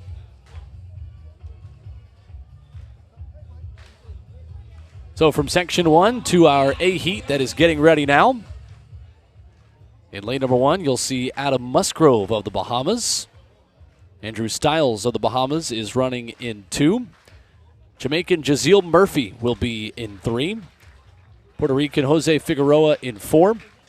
28-year-old Bahamian sprinter Ian Kerr is in lane 5. He is a 4-time Bahamas champion.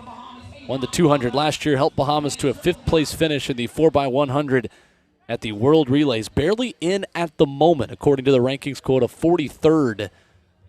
His season's best, 20:43 in France back in mid-May. He will be in lane 5 as you take a look at the finish here in the first section of the men's 200. Javari Thomas will be in 6. 22-year-old racing outside Jamaica for the first time this year. Ran his personal best in Kingston last weekend at 200 and at 100. A JUCO All-American in the United States for Butler Community College.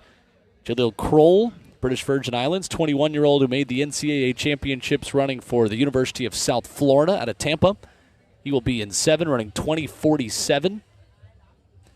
His personal best. And then Dario Matau, 22-year-old who just won an NCAA championship with Ken Harnden and the Auburn Tigers in the 4x100-meter relay. He rounds out this field in the Auburn kit running in lane 8. Yeah, spoke with Javari Thomas's coach right after Javari ran that 20:35 last week, and we went to work. We looked at the ranking quotas and pulled up the road to Paris and figured out there's no way, not enough races for him to get up into the rankings, so he has to hit the time. So he needs to hit the A standard, so he's not worried so much about the place as long as he can hit the time. And that time, 20:16 in the men's 200. Thomas has run 20:35, like you said, 10:11 at 100 last week.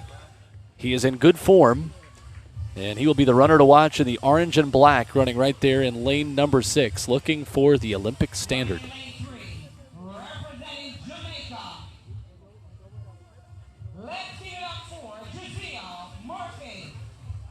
So you hear the stadium introductions here for our runners.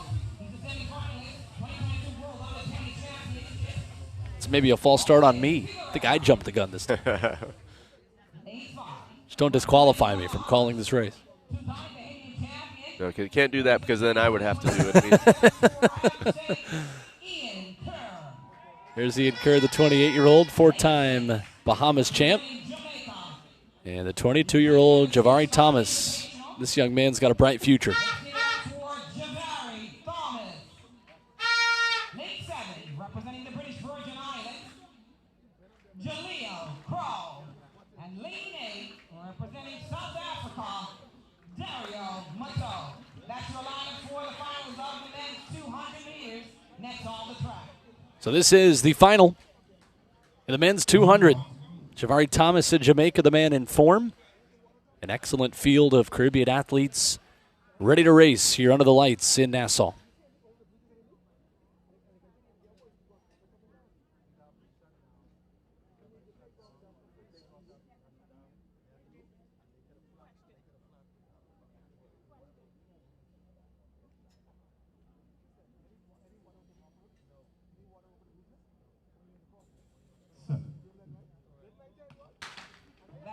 And a good start out of the blocks for Javari Thomas, looking for that Olympic standard in the 200 of 2016. Challenge to his outside by Jaleel Kroll of the British Virgin Islands. Running there in lane 3, you have Jaziel Murphy.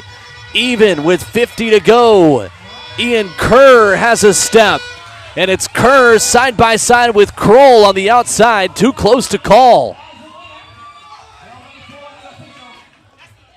20:41 plus 2.2 wind. It's Kroll at the finish. Who got it?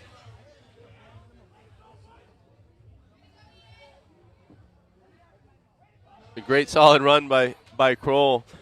I didn't see it that way. I thought it was Kerr that had taken it, but apparently not. 100th of a second. And I think it's the first wind-aided race of the night. It is. 20:41 versus 20:42. Kroll and Kerr very, very tight. And our fast heat of the men's 200.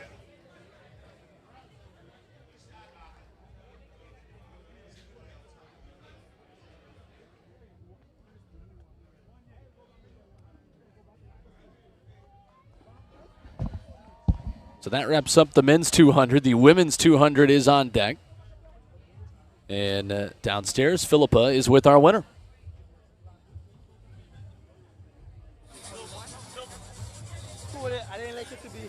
Okay, so I'm here at the NACAC New Life Invitational with our champion in the men's 200 meters. And this is all the way from the British Virgin Islands. Kroll, you just won the 200 meters. Tell us, how do you feel? Your trials is coming up this Saturday. And so what's the plan on the road to Paris? Just keep scoring points. I have been running well, but just got to score the points. The time isn't coming, so the points have to get it. So when did you get into the Bahamas, and how was your experience here before leaving and heading out? I got in Friday.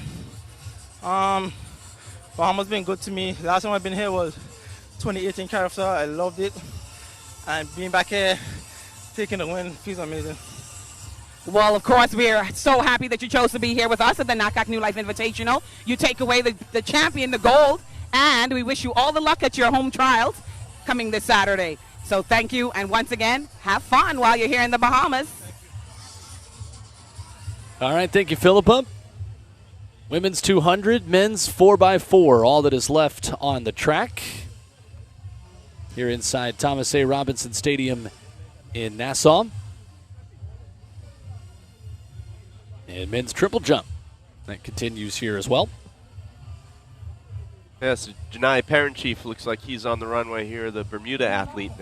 Currently the Bermuda's best chance at making the Olympic team. I believe he's close to the quota. He had a great jump down in Bermuda at the end of April. But would definitely help his cause to get a victory here with a solid mark. Another NCAA All-American back in 2021 as a Tennessee Volunteer. It's a man I was almost teammates with. Just missed each other. And I know he now trains in Arkansas with a great batch of professional athletes, a lot of jumpers coached by Travis Gephardt. The best of the best. Yep, absolutely. All right, crowd getting into this. And the women's 200 is in the blocks with Nia Richards, Cheyenne Demerit, Fiordaliza Cofield, Ayana Stiverne, Lauren Rain James, Cecilia Tamayo Garza, Printasia Johnson, and Beyonce DeFreitas. Women's 200, our final individual event of the night. And Lauren Rain James is running well, running in lane number 5. They make the turn. Printasia Johnson of the Bahamas is out there in lane number 7. And in lane 5, Lauren Rain James of the United States will take it, the 24-year-old in her third 200 of the year with the win. Looks like a 22.92 flow, 22.91 rounded down. Very impressive run by James. She took that from the blocks, ran a great turn, held her speed all the way through the finish. It was a good, impressive run overall. Cecilia Tamayo Garza in second, and Rain James with a new season's best, displacing the 22.95 she ran back on June the 2nd up in Canada. An excellent run here to wrap up the NACAC New Life Invitational on the individual event side.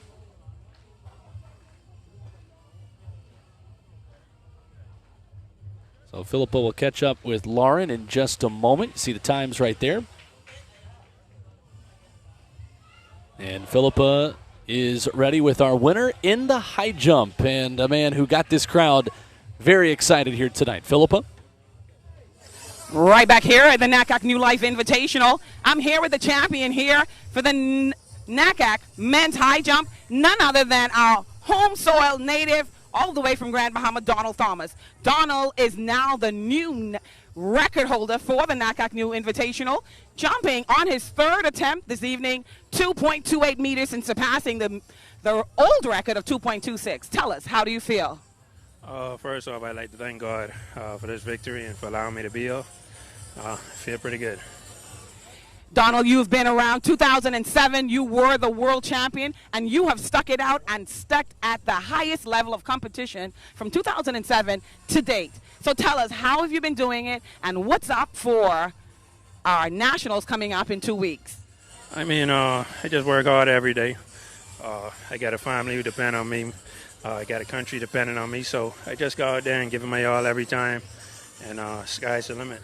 Nothing other than we like having a Bahamian on the home soil taking that part and the gold medal. So congratulations, Donald. We're so happy that you are the new record holder and champion of the men's long jump. High jumps, my apologies. All right, thank you, Philippa. Mr. Thomas, a very popular man here in Nassau tonight. And the 4x400 is all that is left on the track, with the men's triple jump continuing as well. Mentioned the slight delay. That means this competition goes late into the night. Yeah, the 4x4 can be the most exciting event in track and field, if you ask me. It's anytime you get lead changes and all that. Now, granted, it doesn't happen every race, and didn't happen at the NCAAs with the women of Arkansas dominating, but that was impressive as well. But seeing a 4x4 that has back-to-back lead changes and whatnot, it can be one of the most exciting things, and it's one of the things the fans get most passionate about. Now, unfortunately, we don't have a Bahamas team in here tonight, I don't think, so it's going to be basically Jamaica versus the clock a little bit. We have assembled an international team to run against them, but we're looking forward to hopefully a great performance here, and hopefully get Jamaica to get their last relay qualified for Paris. In the men's triple jump, this is Antoine Smith of the Bahamas. The season's best for him this year of 14.55. Getting the crowd into it.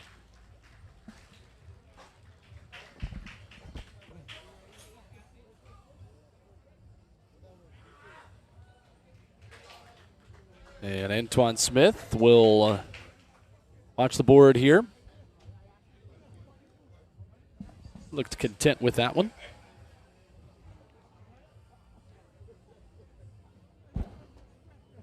And a little bit of wind at his back. Take time to rake it and mark it for Brandon Jones, who would be on deck. You know, a triple event, it's an event I love, and I love in track and field when people try different events. The only people that should try the triple jump are triple jumpers. Absolutely. Because you want to talk about doing something unnatural with your body. This is certainly it, and they put so much force on their joints and tendons. It's unbelievable. I think it would be the event that would injure the most athletes if people just tried it haphazardly. Brandon Jones of Belize is on deck. 16.22 his personal best. Season's best was indoors at 14.87.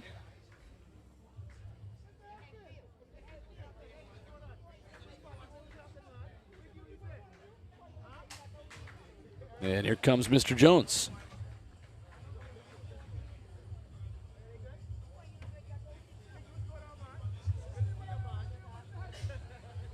And he'll run out.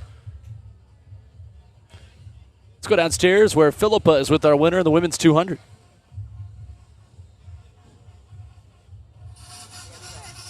Okay, once again here at the NACAC New Life Invitational, I'm here with Lauren James, Rain James.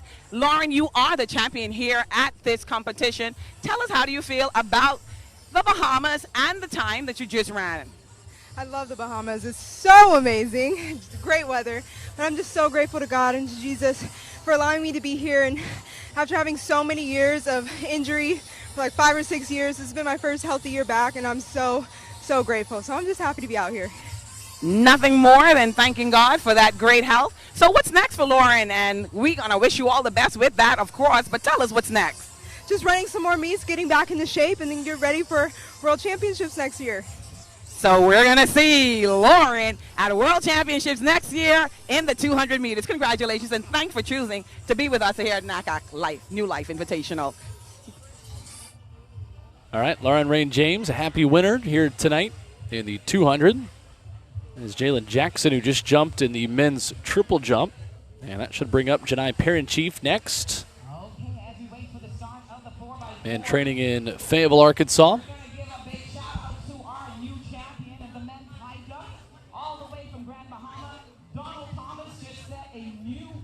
New Life Invitational record in the likes of 2.28 meters, surpassing the 2.2. Parent-Chief 26th in the quota in the men's triple. Kawan Colmer of the Bahamas has a personal best earlier this year at 1660. And Andy Echevarria of Cuba, the two-time Cuban champion, is in this field too. A great men's triple jump group of 6. And there is Parent-Chief ready to go here again.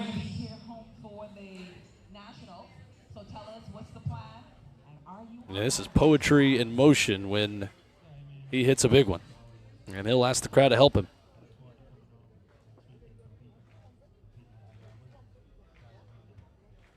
Well, you heard it right here at the NACAC New Life Invitational here with our Gives him the rhythm he wants. Now it's the wrong name on the vest of his jersey to get them really into it, but he's doing his best. I know down in Bermuda in April that we had the crowd on their feet for him.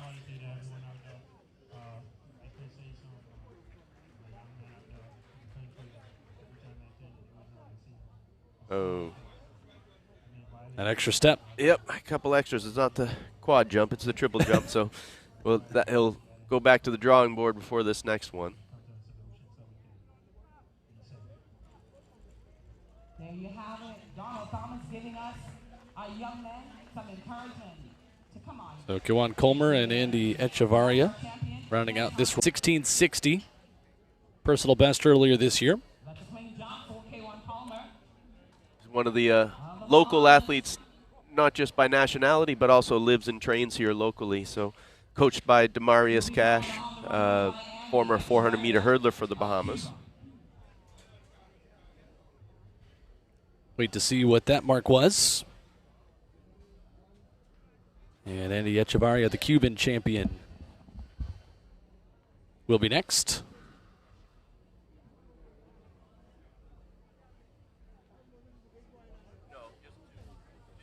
1595 there just a moment ago for Colmer. And here's the Cuban champ, Echevarria.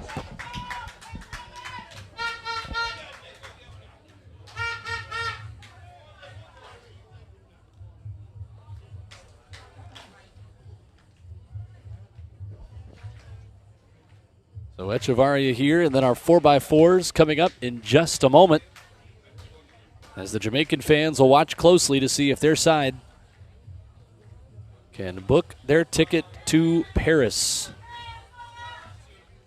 Here comes the Cuban champ, Echevarria.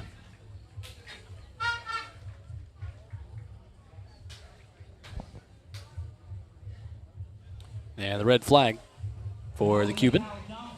I like the one orange, one white spike there. Stylish. Yeah, you always wonder, is that by choice, or did you leave one at home? As a junior in high school, I had my left one was green, my right one was blue. I thought I was world championship level. I certainly was not.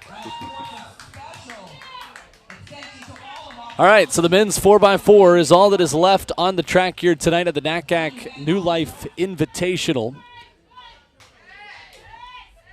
And in the men's 4x4, 14 teams are in, and 2 spots are still up for grabs for the 2024 Paris Games. At the World Relays, Jamaica punched their ticket and everything but this relay. France and Zambia are the 2 teams in spot 15 and 16 that are available via rankings during the season outside of those World Relays that happens literally just next door at the Bahamas National Stadium here in Nassau. So Zambia ran 2:59.12. France ran 2:58.45. Jamaica has run 2:59.34 this year. They did that actually last fall in Budapest. So it's been a minute. And the Jamaicans are looking for a big run right here. They will need a very fast time to beat Zambia in 2:59.12 in the time they ran back in late March.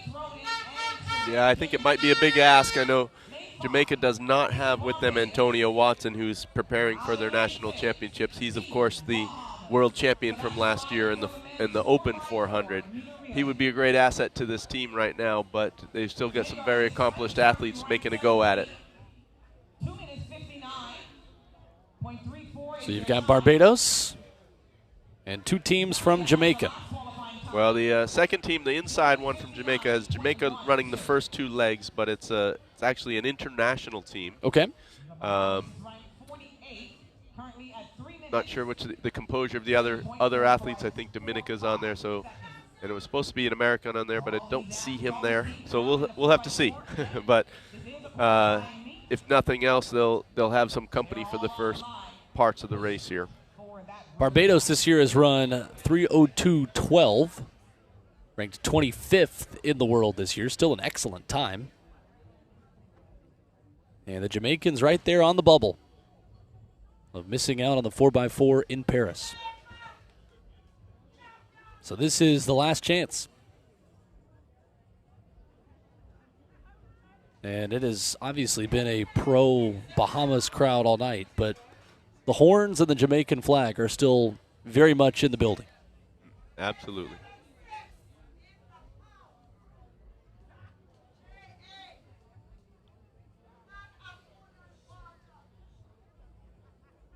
It looks like we're about ready to go.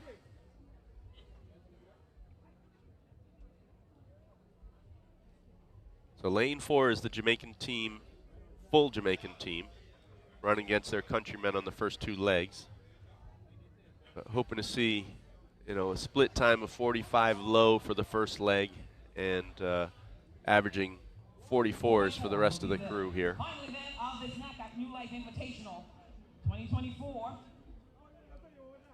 Thank you once again to all of our sponsors, as Thompson Trading and Gatorade, the Ministry of Tourism, of course the government of the Bahamas, the Ministry of Youth, Sports and Culture, to all of our volunteers.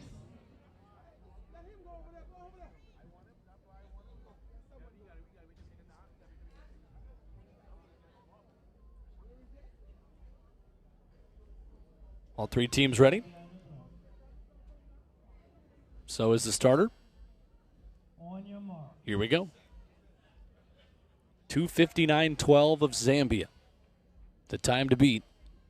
France 15th place this year at 2:58.45.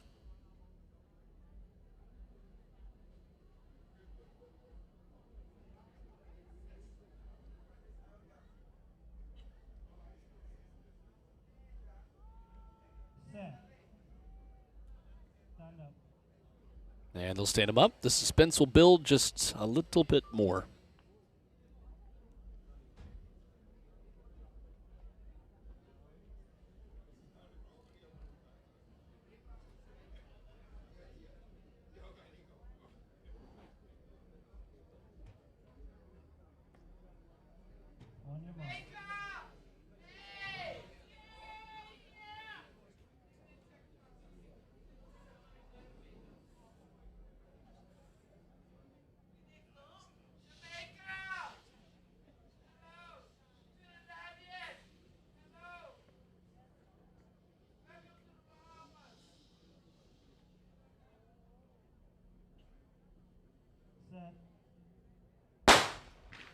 And here we go, a race against time for Team Jamaica, ranked 17th on the outside looking in at the Paris 2024 Games at 2:59.34. They need 2:59.12 to punch their ticket for now. Seem to be going out at a good pace, 20.9 or so at the 200 mark. Very solid start for the first 2. And again, that's Barbados on the outside, Jamaica's A team in the middle, and an all-star team that is on the inside. You hear the horns as the Jamaican crowd tries to push their team forward onto Paris. And through the opening leg, so far so good. Yeah. About a 45 mid split on the leadoff leg is exactly what they need. So Barbados following behind Jamaica, the all-star team of multiple nationalities, in third. And at some point here, Jamaica's going to have to motivate themselves just a little bit. This will get tougher as they continue to gap the rest of this field and run by themselves.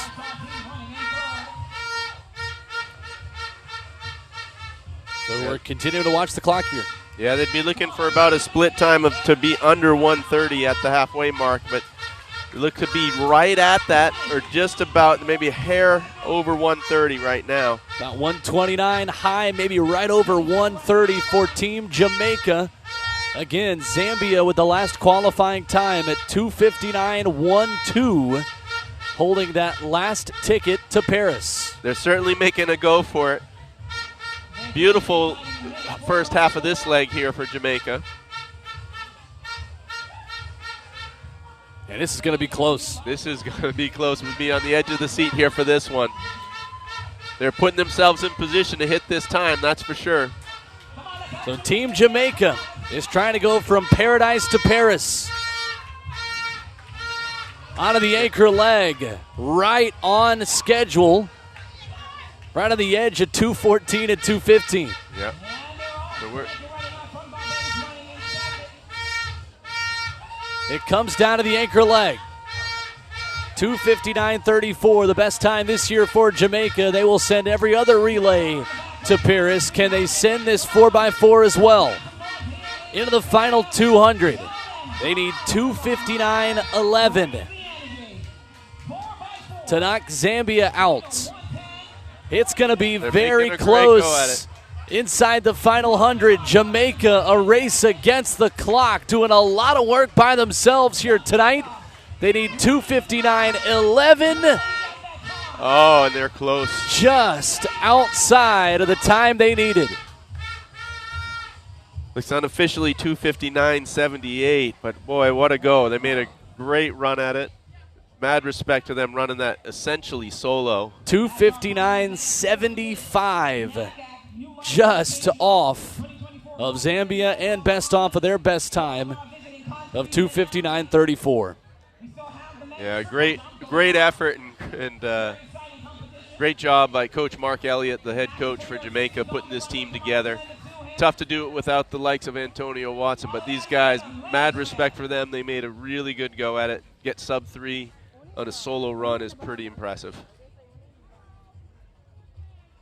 So that wraps up our running events tonight. As you watch tonight, Parent Chief run all the way through here in the men's triple jump that rolls on.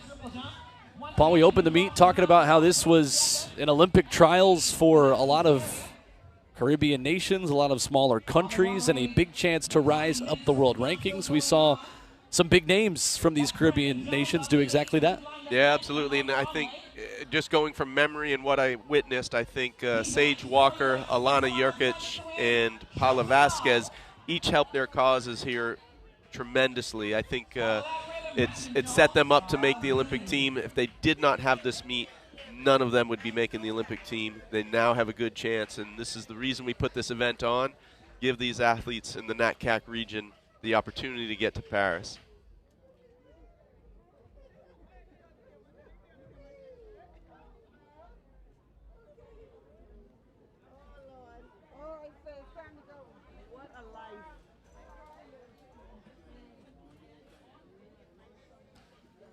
So that will do it for our coverage here tonight of the NACAC New Life Invitational. Paul, great to have you up in the broadcast booth. Thank you. I'm looking forward to the next meet when I'm back down on the track. But thanks for your help, and thanks for everyone that tuned in to watch this great event. And we're hoping to build it in the future, get bigger every year, and spread this track and field success throughout the Caribbean. An excellent night of running, of jumping, of throwing. The outstanding athletes and our volunteers, all the crew that has helped put on the NACAC New Life Invitational. We thank everybody who played a part in bringing it to you here tonight, here from Nassau. For Paul Doyle, for Philippa Arnett-Willie, for our entire crew, we say good night from Nassau as the Paris Games get just a little bit closer here in a big track and field summer. Good night, everybody.